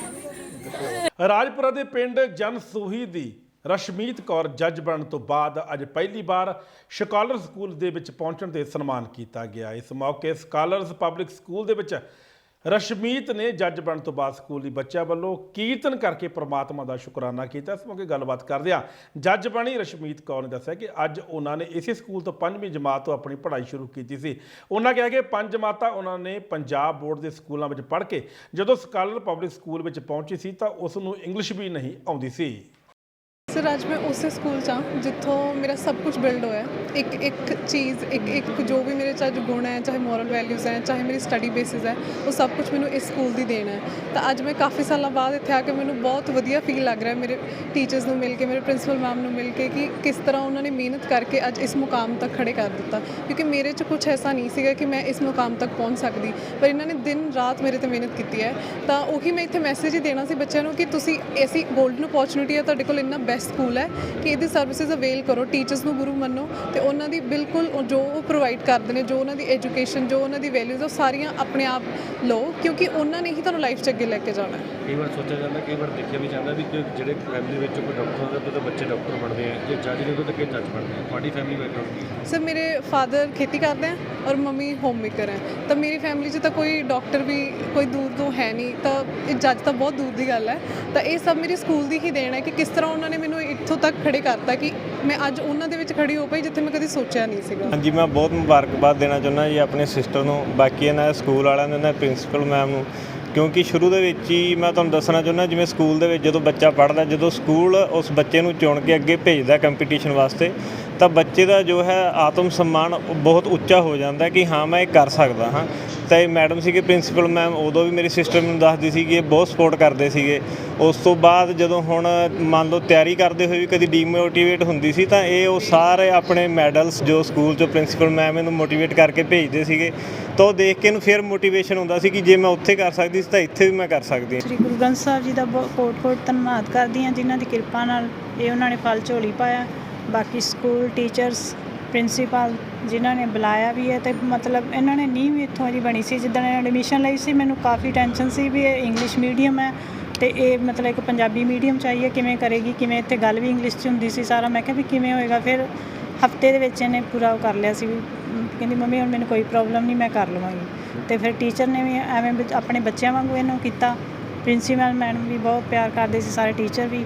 ਤੇ ਅੱਜ ਸਰਸ਼ਮੀਤ ਨੇ ਸਾਡੇ ਸਕੂਲ ਦਾ ਨਾਮ ਰੋਸ਼ਨ ਕੀਤਾ ਜੱਜ ਬਣ ਕੇ, ਔਰ ਸਾਰੇ ਬੱਚਿਆਂ ਦੀ ਇੱਕ ਪ੍ਰੇਰਣਾ ਸਰੋਤ ਬਣੀ ਹੈ। ਸੋ ਮਾਂ ਬਾਪ ਦੀ ਵੀ ਜੇ ਉਹ ਇਹਨਾਂ ਨੂੰ ਵੀ ਵਧਾਈ ਦੀ ਪਾਤਰ ਹਾਂ, ਬਿਕੋਜ਼ ਇਸ ਬੱਚੀ ਨੇ ਸਾਨੂੰ ਇਹ ਦੱਸਿਆ ਹੈ ਕਿ ਜੇ ਮਾਂ ਬਾਪ ਦਾ ਤੁਸੀਂ ਓਬੀਡੀਐਂਟ ਰਹਿੰਦੇ ਹੋ, ਉਹਨਾਂ ਦੇ ਮੁਤਾਬਕ ਚੱਲਦੇ ਹੋ, ਟੀਚਰਾਂ ਦੇ ਮੁਤਾਬਕ ਚੱਲਦੇ ਹੋ, ਇੱਕ ਪੋਜ਼ਿਟਿਵ ਥਿੰਕਿੰਗ ਰੱਖਦੇ ਹੋ, ਮਿਹਨਤ ਨੂੰ, ਔਰ ਆਪਣਾ ਜਿਹੜਾ ਗੋਲ ਹੈ ਉਹਨਾਂ ਦਾ ਕ੍ਰਿਸਟਲ ਕਲੀਅਰ ਹੁੰਦਾ ਹੈ, ਤਾਂ ਜੇ ਮਿਹਨਤ ਦੇ ਨਾਲ ਹੋ ਅੱਗੇ ਵਧਿਆ ਤਾਂ ਕੋਈ ਐਸੀ ਗੱਲ ਨਹੀਂ ਕਿ ਉਹ ਹਾਸਿਲ ਨਹੀਂ ਕਰ ਸਕਦੇ। ਸ਼੍ਰੀ ਗੁਰੂ ਨਾਨਕ ਦੇਵ ਜੀ ਦੇ ਪ੍ਰਕਾਸ਼ ਪੁਰਬ ਨੂੰ ਲੈ ਕੇ ਬੀਤੇ ਦਿਨੀ ਕਪੂਰਥਲਾ ਦੇ ਸੁਲਤਾਨਪੁਰ ਲੋਧੀ ਵਿੱਚ ਪੈਦਲ ਨਗਰ ਕੀਰਤਨ ਸਜਾਇਆ ਗਿਆ। ਇਸ ਮੌਕੇ ਤੇਜ਼ ਰਫ਼ਤਾਰ ਸ਼੍ਰੀ ਗੁਰੂ ਨਾਨਕ ਦੇਵ ਜੀ ਦੇ ਪ੍ਰਕਾਸ਼ ਪੁਰਬ ਨੂੰ ਲੈ ਕੇ ਬੀਤੇ ਦਿਨੀ ਕਪੂਰਥਲਾ ਦੇ ਸੁਲਤਾਨਪੁਰ ਲੋਧੀ ਵਿੱਚ ਪੈਦਲ ਨਗਰ ਕੀਰਤਨ ਸਜਾਇਆ ਗਿਆ ਸੀ ਅਤੇ ਉਸੇ ਦਿਨ ਇੱਕ ਤੇਜ਼ ਰਫ਼ਤਾਰ ਟਰੈਕਟਰ ਨੇ ਇੱਕ 24 ਸਾਲਾ ਨੌਜਵਾਨ ਗੁਰਜੀਤ ਸਿੰਘ ਨੂੰ ਜ਼ਖਮੀ ਕਰ ਦਿੱਤਾ ਸੀ ਤੇ ਬਾਅਦ ਵਿੱਚ ਹਸਪਤਾਲ ਵਿੱਚ ਉਸ ਦੀ ਮੌਤ ਹੋ ਗਈ ਸੀ। ਅੱਜ ਪੀੜਤ ਪਰਿਵਾਰ ਨੇ ਇਨਸਾਫ ਦੇ ਲਈ ਗੁਹਾਰ ਲਗਾਈ ਅਤੇ ਰੋਸ ਪ੍ਰਦਰਸ਼ਨ ਕੀਤਾ। ਤੁਹਾਨੂੰ ਪਤਾ ਹੋਊਗਾ, ਮੈਨੂੰ ਨਹੀਂ ਪਤਾ, ਮੈਨੂੰ ਕੁਝ ਨਹੀਂ ਪਤਾ। ਮੈਂ ਉਹ ਮਾਲਕ ਦੇ ਘਰ ਗਈ ਸੀ, ਮਾਲਕ ਇਨਸਾਫ ਕਰੂਗਾ। ਮੈਨੂੰ ਕੁਝ ਨਹੀਂ ਪਤਾ ਕੀ ਹੋਇਆ ਕੀ ਨਹੀਂ ਹੋਇਆ। ਤੁਸੀਂ ਇੱਕ ਦੁਖੀ ਮਾਂ ਦੇ ਮੋਹਰੇ ਮਾਈਕ ਕਰੀ ਜਾਣੇ, ਕਰੀ ਚਲੋ। ਮੈਨੂੰ ਇਨਸਾਫ ਚਾਹੀਦਾ, ਮੈਨੂੰ ਬੱਬਰ ਆਵੇ, ਮੇਰੇ ਬੱਚੇ ਦੀ ਗਲਤੀ ਦੱਸੇ ਵੀ ਤੇਰੇ ਬੱਚੇ ਦੀ ਆਹ ਗਲਤੀ ਸੀ। ਮੈਨੂੰ ਸਾਰੇ ਲੋਕਾਂ ਨੇ, ਸਾਰੀ ਸੰਗਤ ਨੇ ਕਿਹਾ ਵੀ ਭੈਣ ਜੀ ਤੇਰੇ ਬੱਚੇ ਦੀ ਕੋਈ ਗਲਤੀ ਨਹੀਂ ਸੀ। ਇੱਕ ਥਾਣੇਦਾਰ ਸਾਹਿਬ ਵੀ ਆਏ, ਉਹਨਾਂ ਨੇ ਵੀ ਮੈਨੂੰ ਕਿਹਾ ਭੈਣ ਤੇਰੇ ਬੱਚੇ ਦੀ ਕੋਈ ਗਲਤੀ ਨਹੀਂ ਸੀ। ਪੁਲਿਸ ਵਾਲੇ ਸੀ ਉਹ ਕਹਿੰਦੇ ਭੈਣ ਤੇਰੇ ਬੱਚੇ ਦੀ ਕੋਈ ਗਲਤੀ ਨਹੀਂ ਸੀ, ਤੇਰਾ ਬੱਚਾ ਕੱਚੇ ਸਾਈਡ ਤੇ ਖੜਾ ਸੀ। ਇਸ ਬੱਚੇ ਨੇ ਕਹਿੰਦੇ ਸਟੰਟ ਕੀਤਾ ਸੀ, ਇਹਦੇ ਕੋ ਸਟੰਟ ਕਰਕੇ ਇਹਨੇ ਉਹਦੇ ਵਿੱਚ ਮਾਰਿਆ ਜਾ ਕੇ ਤੇ ਉੱਤੋਂ ਦੀ ਨਗਾ ਕੇ ਤੇ ਲੈ ਗਿਆ। ਉਥੇ ਨਾ ਉਸ ਬੱਚੇ ਕੋ ਕਹਿੰਦੇ ਜਿਹੜਾ ਟਰੈਕਟਰ ਚਲਾ ਰਿਹਾ ਸੀ, ਨਾ ਕੋਈ ਲਾਇਸੈਂਸ ਸੀ, ਨਾ ਕੁਛ ਸੀਗਾ। ਉਹਨੂੰ ਕਿੱਦਾਂ ਤੁਸੀਂ ਟਰੈਕਟਰ ਚਲਾਉਣ ਦੀ ਆਗਿਆ ਦੇਤੀ? ਕੀਰਤਨ ਕਹਿ ਲੋ, ਇਹੋ ਜਿਹਾ ਦੁਰਭਾਗਯ ਹੋਣਾ ਨਹੀਂ ਚਾਹੀਦਾ। ਜ਼ਿੰਮੇਵਾਰੀ ਬਣਨੀ ਚਾਹੀਦੀ ਹੈ। ਜਿਹੜੇ ਸ਼ੋਭਾ ਯਾਤਰਾ ਕੱਢਦੇ ਨੇ ਉਹਨਾਂ ਦੀ ਵੀ ਜ਼ਿੰਮੇਵਾਰੀ ਬਣਨੀ ਚਾਹੀਦੀ ਹੈ ਕਿ ਉਹ 'ਤੇ ਕੰਟਰੋਲ ਰੱਖਣ। ਇਹੋ ਜਿਹੀ ਬੰਦਭਾਗੀ ਘਟਨਾ ਪਰਿਵਾਰ ਨੂੰ ਮੈਂ ਜਾਣਨਾ, ਪਰਿਵਾਰ ਦੀ ਪੋਜੀਸ਼ਨ ਬਹੁਤ ਹੀ ਮਾੜੀ ਹੈ। ਪਰਿਵਾਰ ਦਾ ਅੱਗੇ ਜਿਹੜਾ ਬੇਟਾ ਇੱਕ ਹੈਗਾ ਆ ਉਹ ਬ੍ਰੇਨ ਹੈਮਰੇਜ ਦਾ ਸ਼ਿਕਾਰ ਹੈ। ਉਹ ਉਸ ਤੋਂ ਬਾਅਦ ਇਹੀ ਇੱਕ ਬੇਟਾ ਸੀਗਾ ਜਿਹੜਾ ਕਮਾਈ ਕਰ ਰਿਹਾ ਸੀਗਾ। ਇਹਨੂੰ ਪੱਕਾ ਇਨਸਾਫ ਸਰਕਾਰ ਵੱਲੋਂ ਮਿਲਣਾ ਚਾਹੀਦਾ। ਕੋਈ ਨਾ ਕੋਈ ਇਹਨਾਂ ਦੇ ਪਰਿਵਾਰ ਦੀ ਮਾਲੀ ਸਹਾਇਤਾ, ਕੋਈ ਨਾ ਕੋਈ ਇਹਨਾਂ ਦੇ ਉੱਤੇ ਔਰ ਬਣਦੀ ਕਾਰਵਾਈ ਜਿਹੜਾ ਲੋਕਾਂ ਨੇ ਇਹ ਕੰਮ ਕੀਤਾ ਹੈ। ਪੰਜਾਬ ਦੇ ਮੁੱਖ ਮੰਤਰੀ ਭਗਵੰਤ ਮਾਨ ਅੱਜ ਪਠਾਨਕੋਟ ਪਹੁੰਚੇ, ਜਿੱਥੇ ਉਹਨਾਂ ਨੇ ਦਾਣਾ ਮੰਡੀ ਦਾ ਦੌਰਾ ਕੀਤਾ ਤੇ ਕਿਸਾਨਾਂ ਦੀਆਂ ਸਮੱਸਿਆਵਾਂ ਸੁਣੀਆਂ। ਉਹਨਾਂ ਕਿਹਾ ਕਿ ਕਿਸਾਨਾਂ ਨੂੰ ਮੰਡੀਆਂ ਵਿੱਚ ਕੋਈ ਵੀ ਮੁਸ਼ਕਲ ਨਹੀਂ ਆਉਣ ਦਿੱਤੀ ਜਾਵੇਗੀ। ਸਿੱਧੂ ਮੂਸੇਵਾਲਾ ਕਤਲकांड ਦੇ ਗੈਂਗਸਟਰਾਂ ਬਾਰੇ ਪੁੱਛੇ ਸਵਾਲ ਵਿੱਚ ਉਹਨਾਂ ਕਿਹਾ ਕਿ ਵਿਦੇਸ਼ਾਂ ਵਿੱਚ ਜਿੰਨੇ ਵੀ ਗੈਂਗਸਟਰ ਛੁਪੇ ਬੈਠੇ ਹੋਏ ਹਨ ਉਹ ਕੇਂਦਰ ਸਰਕਾਰ ਨਾਲ ਮਿਲ ਕੇ ਪੰਜਾਬ ਜਾਣੀ ਕਿ ਭਾਰਤ ਲਿਆਂਦੇ ਜਾਣਗੇ। ਜਿੰਨੇ ਵੀ ਉੱਥੇ ਹਮਲਾ ਕਰਨ ਗਏ ਸੀ ਜਾਂ ਉਹਨਾਂ ਦੇ ਜਿਹੜੇ ਨਾਲ ਕਨੈਕਟਡ ਜਾਂ ਉਹਨਾਂ ਦੇ ਜਿਹੜੇ ਪਿੱਛੇ ਪਲੈਨਿੰਗ ਬਣਾਉਣ ਵਾਲੇ ਸੀ, ਉਹ ਸਾਰੇ ਅਸੀਂ ਫੜ ਲਏ ਨੇ, ਚਲਾਨ ਵੀ ਪੇਸ਼ ਕਰਤਾ ਹੈ ਤੇ ਇੱਕ ਦੋ ਕੈਨੇਡਾ 'ਚ ਨੇ। ਅਸੀਂ ਭਾਰਤ ਸਰਕਾਰ ਨੂੰ ਇਹ ਬੇਨਤੀ ਕੀਤੀ ਹੈ ਕਿ ਰੈੱਡ ਕਾਰਨਰ ਨੋਟਿਸ ਜਾਰੀ ਕਰਕੇ ਉਹਨਾਂ ਨੂੰ ਵੀ ਬੁਲਾਇਆ ਜਾਵੇ। ਸੋ ਸਾਡੇ ਵੱਲੋਂ ਕੋਈ ਇਸ ਤਰ੍ਹਾਂ ਦੀ ਕਮੀ ਨਹੀਂ ਹੈਗੀ ਕਿ ਅਸੀਂ ਕਿਸੇ ਪੱਖ ਤੋਂ ਇਨਸਾਫ ਦੇਣ ਦੇ ਵਿੱਚ ਅਸੀਂ ਕੋਈ ਦੇਰੀ ਕਰ ਰਹੇ ਹੋਈਏ। ਹਰ ਰੋਜ਼ ਕੋਈ ਨਾ ਕੋਈ ਗ੍ਰਿਫਤਾਰੀ ਹੋ ਰਹੀ ਹੈ, ਕਿਤੋਂ ਵੀ ਸਾਨੂੰ ਕੋਈ ਕਲੂ ਮਿਲਦਾ ਹੈ ਅਸੀਂ ਉਹਨੂੰ ਗ੍ਰਿਫਤਾਰ ਕਰਦੇ ਹਾਂ ਤੇ ਜਲਦੀ ਜਿਹੜਾ ਮਾਮਲਾ ਜਿਹੜਾ ਉਹ ਹੱਲ ਹੋ ਜਾਵੇ। ਜ਼ਿਲ੍ਹਾ ਤਰਨਤਾਰਨ ਦੇ ਸਰਹੱਦੀ ਹਲਕਾ ਖੇਮਕਰਨ ਵਿੱਚ ਅੱਜ ਨਸ਼ੇ ਕਾਰਨ 2 ਨੌਜਵਾਨਾਂ ਦੀ ਮੌਤ ਹੋ ਗਈ। ਮਿਲੀ ਜਾਣਕਾਰੀ ਅਨੁਸਾਰ ਦੋਵਾਂ ਨੌਜਵਾਨਾਂ ਨੇ ਇਕੱਠੇ ਹੀ ਨਸ਼ੇ ਦੇ ਟੀਕੇ ਲਗਾਏ ਸਨ, ਜਿਨ੍ਹਾਂ ਦੀ ਪਹਿਚਾਣ ਬਲਦੇਵ ਸਿੰਘ ਉਮਰ 43 ਸਾਲ, ਨਿਸ਼ਾਨ ਸਿੰਘ ਉਮਰ 40 ਸਾਲ ਦੇ ਰੂਪ ਵਿੱਚ ਹੋਈ ਹੈ। ਅੱਜ ਇੱਥੇ ਵਲਟੋਆ ਨਗਰ ਪਹੁੰਚੇ ਹਾਂ, ਜਿੱਥੇ ਕਿ ਇੱਕ ਨੌਜਵਾਨ ਨੇ ਜਿਹੜਾ ਇੰਜੈਕਸ਼ਨ, 2 ਨੌਜਵਾਨ ਉਹਨਾਂ ਨੇ ਇੰਜੈਕਸ਼ਨ ਲਾ ਕੇ ਉਹਨਾਂ ਦੀ ਜਿਹੜੀ ਆ ਹੱਤਿਆ ਹੋ ਚੁੱਕੀ ਆ ਔਰ ਇਹਦਾ ਸਮੁੱਚਾ ਜ਼ਿੰਮੇਵਾਰੀ ਜਿਹੜੀ ਆ ਪੁਲਿਸ ਪ੍ਰਸ਼ਾਸਨ ਦੀ ਆ। ਪਿੰਡ ਵਲਟੋਏ ਦੇ ਨਗਰ ਨੇ ਇੱਕ ਨਸ਼ਾ ਛਡਾਊ ਕਮੇਟੀ ਜਿਹੜੀ ਆ ਉਹ ਵੀ ਬਣਾਈ ਆ। ਇਹਦੇ ਵਾਸਤੇ ਵਾਰ-ਵਾਰ ਦਰਖਾਸਤਾਂ ਦੇ ਚੁੱਕੇ ਆ ਪੁਲਿਸ ਪ੍ਰਸ਼ਾਸਨ ਨੂੰ, ਪਰ ਇਹ ਮੌਤ ਦਾ ਜ਼ਿੰਮੇਵਾਰ ਅੱਜ ਪੁਲਿਸ ਪ੍ਰਸ਼ਾਸਨ ਆ। ਇਹ ਇਹਨਾਂ ਦੀ ਨਲਾਇਕੀ ਆ ਤੇ ਜੇ ਇਦਾਂ ਹੀ ਜਵਾਨ ਪੁੱਤ ਨਸ਼ੇ ਕਰਕੇ ਜੇ ਇਹ ਜਹਾਨ ਤੋਂ ਤੁਰਦੇ ਗਏ ਤੇ ਇਹਦੀ ਜ਼ਿੰਮੇਵਾਰ ਕੌਣ ਹੈ? ਜ਼ਿੰਮੇਵਾਰ ਤੇ ਪੰਜਾਬ ਪੁਲਿਸ ਤੇ ਪੰਜਾਬ ਸਰਕਾਰ ਆ ਨਾ। ਇਸ ਕਰਕੇ ਅਸੀਂ ਪੰਜਾਬ ਪੁਲਿਸ ਦੇ ਖਿਲਾਫ ਸਖਤ ਐਕਸ਼ਨ ਲਵਾਂਗੇ, ਇਹ 'ਤੇ ਅਸੀਂ ਕਾਰਵਾਈ ਕਰਾਂਗੇ। ਇਹ ਜਿਹੜੇ SHO ਆ ਵਲਟੋਆ, ਇਹ ਤੇ ਅਸੀਂ ਸਖਤ ਤੋਂ ਸਖਤ ਐਕਸ਼ਨ ਲਵਾਂਗੇ ਤੇ ਇਹਨੂੰ ਸਸਪੈਂਡ ਕਰਾ ਕੇ ਘਰ ਨੂੰ ਭੇਜਾਂਗੇ। ਇਹ ਤੇ ਅਸੀਂ CM ਮਾਨਯੋਗ CM ਸਾਹਿਬ ਨੂੰ ਬੇਨਤੀ ਕਰਦੇ ਹਾਂ ਕਿ ਇਸ SHO ਦੇ ਖਿਲਾਫ ਸਖਤ ਤੋਂ ਸਖਤ ਕਾਰਵਾਈ ਕੀਤੀ ਜਾਵੇ, ਕਿਉਂਕਿ ਇਸ ਹੱਤਿਆ ਦਾ ਪਰਚਾ ਹੋਵੇ 302 ਦਾ ਜੇ ਪਰਚਾ ਬਣਦਾ ਹੈ ਤੇ ਇਸ SHO ਦਾ ਬਣਦਾ ਹੈ, ਕਿਉਂਕਿ ਇਹ SHO ਦੇ ਕਰਕੇ ਇਹ ਜਿਹੜਾ ਅੱਜ ਦੇ ਮੁੰਡੇ ਦੀ ਡੈਥ ਹੋਈ ਆ, ਨੌਜਵਾਨ ਮੁੰਡਾ ਹੈ, ਉਹਨਾਂ ਦਾ ਪਿੱਛੋਂ ਵਾਲੀ ਵਾਰਸ ਕੌਣ ਹੈਗਾ, ਉਹ ਪਰਿਵਾਰ ਨੂੰ ਕੌਣ ਸੰਭਾਲੂਗਾ। ਇਸ ਕਰਕੇ ਸਾਡੀ ਡਿਮਾਂਡ ਹੈ ਐਂਟੀ ਡਰੱਗ ਐਸੋਸੀਏਸ਼ਨ ਪੰਜਾਬ ਦੀ ਕਿ ਇਹਨਾਂ ਤੇ ਇਸ SHO ਤੇ 302 ਦਾ ਪਰਚਾ ਆਵੇ। ਜੇ ਪੁਲਿਸ ਤੇ ਪਰਚਾ ਆਏਗਾ ਤੇ ਫਿਰ ਹੀ ਇਹਨਾਂ ਨੂੰ ਸਮਝ ਲੱਗੇਗੀ, ਫਿਰ ਹੀ ਪਿੰਡਾਂ ਦੇ ਵਿੱਚ ਜਾ ਕੇ ਰੇਡ ਕਰਨਗੇ ਤੇ ਨਸ਼ਿਆਂ ਵਾਲਿਆਂ ਨੂੰ ਚੁੱਕਣਗੇ। ਸ਼੍ਰੋਮਣੀ ਗੁਰਦੁਆਰਾ ਪ੍ਰਬੰਧਕ ਕਮੇਟੀ ਵੱਲੋਂ ਸਾਕਾ ਪੰਜਾ ਸਾਹਿਬ ਦੀ 100ਵੀਂ ਸਾਲਾ ਸ਼ਤਾਬਦੀ ਨੂੰ ਸਮਰਪਿਤ ਕਰਵਾਏ ਜਾ ਰਹੇ ਸਮਾਗਮਾਂ ਤਹਿਤ ਸ਼੍ਰੋਮਣੀ ਕਮੇਟੀ ਅਧੀਨ ਚੱਲ ਰਹੇ ਬੱਬਰ ਅਕਾਲੀ ਮੈਮੋਰੀਅਲ ਖਾਲਸਾ ਕਾਲਜ ਗੜ੍ਹਸ਼ੰਕਰ ਤੋਂ ਪ੍ਰਿੰਸੀਪਲ ਡਾਕਟਰ ਬਲਜੀਤ ਸਿੰਘ ਦੀ ਅਗਵਾਈ ਹੇਠ ਸ਼ਤਾਬਦੀ ਨੂੰ ਸਮਰਪਿਤ ਕਾਲਜ ਵੱਲੋਂ ਪੈਦਲ ਮਾਰਚ ਸਜਾਇਆ ਗਿਆ। ਵਾਹਿਗੁਰੂ ਜੀ ਕੀ ਫਤਿਹ। ਅੱਜ ਅਸੀਂ ਪੰਜਾ ਸਾਹਿਬ ਦੀ ਸ਼ਤਾਬਦੀ ਨੂੰ ਸਮਰਪਿਤ ਬੱਬਰ ਅਕਾਲੀ ਮੈਮੋਰੀਅਲ ਖਾਲਸਾ ਕਾਲਜ ਗੜ੍ਹਸ਼ੰਕਰ ਵਿੱਚ ਸਮਾਗਮ ਜਿਹੜਾ ਕਰਾ ਰਹੇ ਹਾਂ। ਸਭ ਤੋਂ ਪਹਿਲਾਂ ਜਪਜੀ ਸਾਹਿਬ ਚੁਪਾਈ ਸਾਹਿਬ ਦੇ ਪਾਠ ਦੇ ਭੋਗ ਪਾਏ ਗਏ। ਉਸ ਤੋਂ ਉਪਰੰਤ ਜਿਹੜਾ ਇਹ ਪੈਦਲ ਮਾਰਚ ਇਹ ਕੱਢਿਆ ਜਾਵੇਗਾ ਤਾਂ ਜੋ ਸਾਡੀ ਆਉਣ ਵਾਲੀ ਜਨਰੇਸ਼ਨ ਨੂੰ, ਜਿਹੜੀ ਸਾਡੀ ਯੂਥ ਆ, ਉਹ ਆਪਣੇ ਸ਼ਹੀਦਾਂ ਨੂੰ ਯਾਦ ਕਰ ਸਕੇ। ਮੈਂ ਸਿੱਖ ਕੌਮ ਦੀ ਸਰਮੋਰ ਸੰਸਥਾ ਸ਼੍ਰੋਮਣੀ ਗੁਰਦੁਆਰਾ ਪ੍ਰਬੰਧਕ ਕਮੇਟੀ ਦੇ ਪ੍ਰੈਜ਼ੀਡੈਂਟ ਐਡਵੋਕੇਟ ਸਰਦਾਰ ਹਰਜਿੰਦਰ ਸਿੰਘ ਜੀ ਧਾਮੀ, ਉਹਨਾਂ ਦਾ ਬਹੁਤ ਧੰਨਵਾਦ ਕਰਨਾ ਹੈ ਕਿ ਉਹਨਾਂ ਨੇ ਸਾਨੂੰ ਇਹ ਉਦਮ ਬਖਸ਼ਿਆ ਤਾਂ ਜੋ ਅਸੀਂ ਆਪਣੇ ਸ਼ਹੀਦਾਂ ਨੂੰ ਯਾਦ ਕਰ ਸਕੀਏ। ਤੇ ਇਹਦੇ ਰਿਲੇਟਡ ਸਭ ਤੋਂ ਪਹਿਲਾਂ ਸਾਡੇ ਪ੍ਰੋਫੈਸਰ ਸਾਹਿਬਾਨ ਨੇ ਸ਼ਹੀਦਾਂ ਦੇ ਕਿਹੜਾ ਪੰਜਾ ਸਾਹਿਬ ਦਾ ਸਾਕਾ ਸੀ ਉਹਦੀ ਹਿਸਟਰੀ ਬਾਰੇ ਦੱਸਿਆ। ਇਸ ਤੋਂ ਬਾਅਦ ਇਹ ਪੈਦਲ ਮਾਰਚ ਜਾਏਗਾ। ਉਸ ਤੋਂ ਬਾਅਦ ਇਹ ਆਣ ਕੇ ਦੁਬਾਰਾ ਜਿਹੜਾ ਹੈ 12:20 ਤੇ ਫਿਰ ਕਾਲਜ ਜਿਹੜਾ ਹੈ ਉਹ ਸਟਾਰਟ ਹੋਏਗਾ। ਵਾਹਿਗੁਰੂ ਜੀ ਕਾ ਖਾਲਸਾ, ਵਾਹਿਗੁਰੂ ਜੀ ਕੀ ਫਤਿਹ। ਅੱਜ ਜ਼ਿਲ੍ਹਾ ਮੋਹਾਲੀ ਅਧੀਨ ਆਉਂਦੇ ਹਲਕਾ ਖਰੜ ਦੀ ਪੁਲਿਸ ਨੂੰ ਉਸ ਸਮੇਂ ਵੱਡੀ ਸਫਲਤਾ ਮਿਲੀ ਜਦੋਂ ਲੁੱਟਾਂ ਖੋਹਾਂ ਕਰਨ ਵਾਲੇ ਇਹ ਗਿਰੋਹ ਦਾ ਪਰਦਾਫਾਸ਼ ਕਰਕੇ ਇਹਨਾਂ ਪਾਸੋਂ 13 ਮੋਬਾਈਲ ਫੋਨ, ਇੱਕ ਏਅਰ ਗਨ, ਜਾਲੀ ਨੰਬਰ ਦੀ ਐਕਟਿਵਾ ਸਕੂਟਰੀ ਅਤੇ ਇੱਕ ਤੇਜ਼ਧਾਰ ਹਥਿਆਰ ਬਰਾਮਦ ਕੀਤਾ ਹੈ। ਪੁਲਿਸ ਮੁਤਾਬਕ ਇਹ ਗਿਰੋਹ ਹੁਣ ਤੱਕ ਕਈ ਵਾਰਦਾਤਾਂ ਨੂੰ ਅੰਜਾਮ ਦੇ ਚੁੱਕਾ ਹੈ। ਇਹਨਾਂ ਵਿੱਚੋਂ 2 ਹਿਮਾਚਲ ਦੇ ਅਤੇ ਕੁੜੀ ਪੰਜਾਬ ਦੀ ਰਹਿਣ ਵਾਲੀ ਹੈ। ਬਹਰਾਲ ਇਹਨਾਂ ਨੂੰ ਅਦਾਲਤ ਵਿੱਚ ਪੇਸ਼ ਕਰਕੇ ਰਿਮਾਂਡ ਹਾਸਲ ਕੀਤਾ ਜਾਵੇਗਾ ਤੇ ਪੁੱਛਗਿੱਛ ਕੀਤੀ ਜਾਵੇਗੀ। ਜ਼ਿਲ੍ਹਾ ਮੋਹਾਲੀ ਅਧੀਨ ਆਉਂਦੇ ਹਲਕਾ ਖਰੜ ਦੀ ਪੁਲਿਸ ਨੂੰ ਉਸ ਸਮੇਂ ਵੱਡੀ ਸਫਲਤਾ ਮਿਲੀ ਜਦੋਂ ਲੁੱਟਾਂ ਖੋਹਾਂ ਕਰਨ ਵਾਲੇ ਇੱਕ ਗਿਰੋਹ ਦਾ ਪਰਦਾਫਾਸ਼ ਕਰਕੇ ਇਹਨਾਂ ਪਾਸੋਂ 13 ਮੋਬਾਈਲ ਫੋਨ, ਇੱਕ ਏਅਰ ਗਨ, ਜਾਲੀ ਨੰਬਰ ਦੀ ਐਕਟਿਵਾ ਸਕੂਟਰੀ ਅਤੇ ਇੱਕ ਤੇਜ਼ਧਾਰ ਹਥਿਆਰ ਬਰਾਮਦ ਕੀਤਾ ਹੈ। ਪੁਲਿਸ ਮੁਤਾਬਕ ਇਹ ਗਿਰੋਹ ਹੁਣ ਤੱਕ ਕਈ ਵਾਰਦਾਤਾਂ ਨੂੰ ਅੰਜਾਮ ਦੇ ਚੁੱਕਾ ਹੈ ਅਤੇ ਖੁਦ ਵੀ ਨਸ਼ੇ ਕਰਨ ਦਾ ਆਦੀ ਹੈ। ਜਾਣਕਾਰੀ ਮੁਤਾਬਕ ਇਸ ਗਿਰੋਹ ਦੇ 2 ਲੋਕੀ ਹਿਮਾਚਲ ਦੇ ਰਹਿਣ ਵਾਲੇ ਹਨ ਅਤੇ ਕੁੜੀ ਪੰਜਾਬ ਦੀ। ਬਹਰਾਲ ਇਹਨਾਂ ਨੂੰ ਅਦਾਲਤ ਵਿੱਚ ਪੇਸ਼ ਕਰਕੇ ਰਿਮਾਂਡ ਹਾਸਲ ਕੀਤਾ ਜਾਵੇਗਾ ਤੇ ਅਗਲੇਰੀ ਪੁੱਛਗਿੱਛ ਕੀਤੀ ਜਾਵੇਗੀ ਤੇ ਆਸ ਹੈ ਹੋਰ ਵੱਡੇ ਖੁਲਾਸੇ ਹੋਣ ਦੀ। ਸਰ, ਜਿਹੜੇ ਇਹ ਮੋਬਾਈਲ ਫੋਨ ਵਗੈਰਾ ਫੜੇ ਗਏ ਹੈ ਤੇ ਨਾਲ ਕੁਝ ਇੱਕ ਏਅਰ ਗਨ ਫੜੀ ਗਈ ਹੈ, ਕਿੱਥੋਂ ਸਰ ਬਰਾਮਦ ਹੋਈ ਜੀ? ਇਹ ਸਾਡੇ ਸਿਟੀ ਖਰੜ ਦੇ ਥਾਣੇਦਾਰ SI ਚਮਕੌਰ ਸਿੰਘ ਨੂੰ ਇਨਫੋਰਮੇਸ਼ਨ ਮਿਲੀ ਸੀਗੀ ਕਿ ਕੁਝ ਵਿਅਕਤੀ ਜਿਨ੍ਹਾਂ ਦੇ ਨਾਮ ਰਜਿੰਦਰ ਸਿੰਘ, ਕਿਰਨਦੀਪ, ਗੀਤਾਂਜਲੀ ਕੁੜੀ ਤੇ ਅਜੇ ਸ਼ਰਮਾ, ਇਹ ਇਸ ਏਰੀਏ 'ਚ ਐਕਟਿਵ ਹੈਗੇ, ਜਿਹੜੇ ਆਮ ਭੋਲੇ ਭਾਲੇ ਲੋਕਾਂ ਦੇ ਮੋਬਾਈਲ ਫੋਨ ਚੋਰੀ ਕਰਦੇ ਤੇ ਕਈ ਵਾਰ ਉਹਨਾਂ ਨੂੰ ਖੋਹਾਂ ਵਗੈਰਾ ਦੀ ਵਾਰਦਾਤਾਂ ਵੀ ਕਰਕੇ ਉਹਨਾਂ ਦੇ ਫੋਨ ਵਗੈਰਾ ਖੋਹ ਲੈ ਕੇ ਜਾਂਦੇ।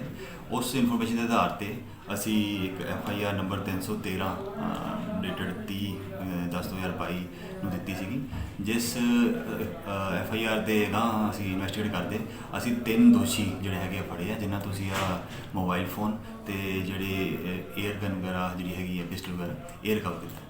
ਸਰ, ਕਿੰਨੇ ਮੋਬਾਈਲ ਹੈ ਟੋਟਲ? ਅਸੀਂ ਇਹਨਾਂ ਤੋਂ ਕੁੱਲ 13 ਮੋਬਾਈਲ ਫੋਨ ਰਿਕਵਰ ਕੀਤੇ ਹੈ। ਇੱਕ ਇਹਨਾਂ ਤੋਂ ਐਕਟਿਵਾ ਰਿਕਵਰ ਕੀਤੀ ਹੈ ਜਿਹੜੀ ਇਹ ਯੂਜ਼ ਕਰਦੇ ਸੀ ਕਈ ਵਾਰ ਸਨੈਚਿੰਗ ਸੂਚਿੰਗ ਦੇ ਕੰਮ 'ਚ, ਜਿਹਦਾ ਕੋਈ ਗਲਤ ਨੰਬਰ ਲਗਾ ਕੇ ਯੂਜ਼ ਕਰਦੇ ਸੀ ਤਾਂ ਕਿ ਲੋਕਾਂ ਨੂੰ ਇਹ ਵੀ ਨਾ ਪਤਾ ਲੱਗੇ ਵੀ ਕਿ ਇਹਦੀ ਐਕਟਿਵਾ ਤੇ ਕੌਣ ਐਕਟਿਵਾ। ਸਰ, ਇੱਕ ਜਿਹੜਾ ਵਿਧਾਨ ਸਭਾ ਹਲਕਾ ਖੇਮਕਰਨ ਦੇ ਅਧੀਨ ਪੈਂਦੇ ਪਿੰਡ ਡੱਲ ਵਿਖੇ ਜ਼ਮੀਨੀ ਵਿਵਾਦ ਨੂੰ ਲੈ ਕੇ ਭਤੀਜੇ ਵੱਲੋਂ ਆਪਣੇ ਚਾਚੇ ਅਤੇ ਉਸਦੇ ਚਾਚੇ ਦੇ ਮੁੰਡੇ ਨੂੰ ਗੋਲੀ ਮਾਰ ਦਿੱਤੀ, ਜਿਸ ਵਿੱਚ ਚਾਚੇ ਦੀ ਮੌਤ ਹੋ ਗਈ। ਭਤੀਜਾ ਹਸਪਤਾਲ ਵਿੱਚ ਜ਼ਿੰਦਗੀ ਤੇ ਮੌਤ ਦੀ ਲੜਾਈ ਲੜ ਰਿਹਾ ਹੈ। ਬਹਰਾਲ ਇਹ ਕੋਈ ਪਹਿਲਾ ਮਾਮਲਾ ਨਹੀਂ ਹੈ। ਜ਼ਮੀਨੀ ਵਿਵਾਦ ਕਰਕੇ ਇਸ ਤੋਂ ਪਹਿਲਾਂ ਵੀ ਰਿਸ਼ਤੇ ਤਾਰ-ਤਾਰ ਹੋ ਚੁੱਕੇ ਹਨ। ਭਤੀਏ ਨੇ ਕੀ ਨਾਂ ਕੀ ਇਹਦਾ? ਨਛੱਤਰ ਸਿੰਘ। ਤੇ ਕੀ ਤੁਹਾਡੇ ਘਰ ਵਾਲੇ ਦੀ ਡੈਥ ਹੋ ਗਈ ਹੋਈ ਹੈ? ਹਾਂਜੀ। ਗੱਲ ਮਸਲਾ ਕੀ ਇਹ ਗੱਲ ਕੀ ਹੋਈ ਸਾਰੀ? ਪੈਲੀ ਦਾ ਹੀ ਝਗੜਾ ਸੀ। ਅੱਜ ਕੀ ਗੱਲ ਹੋਈ ਅੱਜ ਲਿਫਟ ਨਹੀਂ 2 ਸਾਲ ਹੀ ਹੋ ਗਏ ਝਗੜੇ ਨੂੰ। ਜਿਹੜਾ ਅੱਜ ਆ ਗੋਲੀ ਚੱਲੀ ਅੱਜ ਕੀ ਗੱਲ ਹੋਈ ਆ ਅੱਜ ਫੈਸਲਾ ਕਰਨੀ ਗਏ ਕਿਸੇ ਦੇ ਘਰ, ਉੱਥੇ ਫੈਸਲੇ ਬੰਦਿਆਂ 'ਚ ਹੀ ਗੋਲੀਆਂ ਮਾਰਤੀਆਂ ਇਹਨਾਂ ਨੂੰ, ਪਿਓ ਪੁੱਤਾਂ ਨੂੰ ਹੀ। ਉਹਦੇ 1 ਵਜੇ ਇਹਦੇ ਜਾਨੀਆਂ ਵੱਜ ਗਈਆਂ। ਤੁਸੀਂ ਕੀ ਮੰਗ ਕਰਦੇ ਜੀ? ਵਾਈ ਕਰਦੇ ਉਹ ਫੌਜੀ। ਮੰਗ ਕੀ ਕਰਦੇ ਤੁਸੀਂ ਪ੍ਰਸ਼ਾਸਨ ਤੋਂ, ਪੁਲਿਸ ਤੋਂ ਮੰਗ ਕੀ ਕਰਦੇ ਜੀ? ਅਸੀਂ ਕੁਛ ਨਹੀਂ ਮੰਗ ਕਰਦੇ। ਸਾਡੀ ਕਿਤੇ ਨੇ ਕੀ ਗੱਲ ਹੋਈ ਹੈ ਜੀ? ਚੱਲ ਇਹ ਵੀ ਚੱਲਦਾ ਹੀ ਕਦੇ ਦਾ ਘਰ ਦਾ ਵੀ ਫੈਸਲਾ ਹੀ ਅੱਡ ਹੋਏ। ਹੁਣ 50 ਸਾਲ ਹੋ ਗਏ ਇਕੱਠੇ ਵਾਈ ਕਰਦੇ ਸੀ ਤੇ ਹੁਣ ਟੋਟੀ ਹੋਏ ਤੇ ਇਹਨਾਂ ਨੇ ਵੰਡ ਵਟਾਈ ਕਰ ਲਈ ਆ। ਜਿਹੜੀਆਂ ਗੱਲਾਂ ਪਹਿਲਾਂ ਕੀਤੀਆਂ ਸੀ ਪੰਜਾਂ 'ਚ, ਉਹਨਾਂ ਤੋਂ ਨਛੱਤਰ ਸਿੰਘ ਭੱਜ ਗਿਆ। ਫੇਰ ਫੈਸਲਾ ਹੋਇਆ 10 ਬੰਦੇ ਇਕੱਠੇ ਹੋਏ ਤੇ 100 ਬੰਦਾ ਇਕੱਠਾ। ਬੰਦਿਆਂ ਦਾ ਕੋਈ ਫੈਸਲਾ ਨਹੀਂ ਮੰਨਦਾ ਰਿਹਾ ਤੇ ਬੰਦਿਆਂ ਨੂੰ ਦੂਲ ਕੇ ਤੇ ਇਹਨੂੰ ਸਾਰੇ ਨਿਆਂ ਨੂੰ ਬੰਦਿਆਂ ਦੇ ਤੈਨੂੰ ਆਹ ਲੇਸ ਲਾਉਣੀ ਲਾਈ ਗਏ ਲੇਸਾਂ ਤੇ ਅੱਜ ਉਹਨੇ ਅੰਤ ਦਾ ਅਖੀਰੀ ਆਹ ਕੰਮ ਕਰਤਾ ਜੇ। ਲਿਫਟ 45 ਲੱਖ ਰੁਪਈਆ ਲਿਫਟ ਚੁੱਕ ਕੇ ਬੈਠਾ। ਜਿਹੜੀ ਅੱਜ ਗੋਲੀ ਚੱਲੀ ਜਿਹੜੀ ਉਹਦਾ ਕੀ ਹੈ ਜੀ? ਉਹ ਤਾਂ ਕਿ ਗੋਲੀ ਉਹਨੇ ਚਲਾਤੀ ਉਹਨੇ ਮਾਰਤਾ। ਹਾਂਜੀ ਜੀ, ਕੀ ਨਾ ਤੁਹਾਡਾ? ਮੇਰਾ ਨਾਮ ਦਲੇਰ ਸਿੰਘ। ਤੇ ਕੀ ਗੱਲ ਕੀ ਹੋਈ ਆ ਜਿਹੜੀ ਤੁਹਾਡੇ ਪਿੰਡ ਤੇ ਗੋਲੀ ਚੱਲ ਗਈ ਹੈ? ਨਾਰਮਲੀ ਜ਼ਮੀਨੀ ਵਿਵਾਦ ਜਿਹਾ ਸੀਗਾ ਤੇ ਉਹ ਸਾਡਾ ਫੈਸਲਾ ਵੀ ਹੋ ਗਿਆ ਸੀਗਾ ਤੇ ਇੱਕਦਮ ਹੀ ਪਤਾ ਨਹੀਂ ਇਹਨਾਂ ਨੂੰ ਕੀ ਹੋਇਆ, ਇਹਨਾਂ ਨੇ ਉੱਠ ਕੇ ਗੋਲੀਆਂ ਚਲਾਉਣੀਆਂ ਸ਼ੁਰੂ ਕਰਤੀਆਂ। ਅੱਛਾ ਜੀ, ਤੇ ਕਿਹਦੇ ਗੋਲੀ ਲੱਗੀ? ਇੱਕ ਮੇਰੇ ਫਾਦਰ ਸਾਹਿਬ ਦੇ ਲੱਗੀ ਅੰਦਰੋਂ। ਅੱਛਾ ਜੀ, ਫਾਦਰ ਸਾਹਿਬ ਦੇ ਤੁਹਾਡੇ ਕੀ ਹਾਲ ਕੀ ਉਹਨਾਂ ਦਾ? ਉਹਨਾਂ ਦੀ ਕੰਡੀਸ਼ਨ ਅਜੇ ਮਾੜੀ ਕ੍ਰਿਟੀਕਲ ਹੀ। ਅੱਛਾ, ਹੋਰ ਕਿਹਦੇ ਲੱਗੀ? ਹੋਰ ਇੱਕ ਮੇਰੇ ਲੱਗੀ। ਬਸ ਅਸੀਂ ਦੋਨੇ ਖਾਲੀ ਹੱਥ ਉਹ ਹਥਿਆਰਾਂ ਨਾਲ। ਇਹ ਕੀ ਮਸਲਾ ਕੀ ਸਾਰਾ? ਮਸਲਾ ਕੋਈ ਨਹੀਂ, ਮਾੜਾ ਜਿਹਾ ਗਹਿਣੇ ਵਾਲੀ ਪੈਲੀ ਦਾ ਸੀ। ਅੱਛਾ ਜੀ, ਤੇ ਉਹ ਸਾਡਾ ਫੈਸਲਾ ਵੀ ਹੋ ਗਿਆ ਸੀ ਤੇ ਇਹ ਜਦੋਂ ਹੀ ਉੱਠ ਕੇ ਬਾਹਰ ਆਉਣ ਲੱਗੇ ਇਹਨਾਂ ਘੇਰ ਕੇ ਤੇ ਗੋਲੀਆਂ ਚਲਾਉਣੀਆਂ ਸ਼ੁਰੂ ਕਰ ਦਿੱਤੀਆਂ। ਕਿੰਨਾ ਵੱਲੋਂ ਗੋਲੀਆਂ ਚਲਾਈਆਂ ਗਈਆਂ? ਜਗਤ ਸਿੰਘ ਸਨ ਆਫ ਪ੍ਰਗਟ ਸਿੰਘ, ਸਿਕੰਦਰ ਸਿੰਘ ਸਨ ਆਫ ਪ੍ਰਗਟ ਸਿੰਘ ਤੇ ਪ੍ਰਗਟ ਸਿੰਘ ਸਨ ਆਫ ਵਿਰਸਾ ਸਿੰਘ। ਤੇ ਕੀ ਮੰਗ ਕਰਦੇ ਪ੍ਰਸ਼ਾਸਨ ਤੋਂ? ਪ੍ਰਸ਼ਾਸਨ ਤੋਂ ਇਹ ਮੰਗ ਮੰਨਦੇ ਵੀ ਬਣਦੀ ਕਾਰਵਾਈ ਉਹਨਾਂ ਤੇ ਕੀਤੀ ਜਾਵੇ। ਠੀਕ ਹੈ ਦੋਸਤੋ, ਇਹ ਸੁਣਾਈ ਦੀਆਂ ਖਬਰਾਂ ਕੱਲ ਫਿਰ ਮਿਲਾਂਗੇ ਇਸੇ ਸਮੇਂ ਇਸੇ ਚੈਨਲ ਦੇ। ਤਦ ਤੱਕ ਲਈ ਕੁਲਵੰਤ ਸਿੰਘ ਨੂੰ ਇਜਾਜ਼ਤ ਦਿਓ। ਰੱਬ ਰਾਖਾ।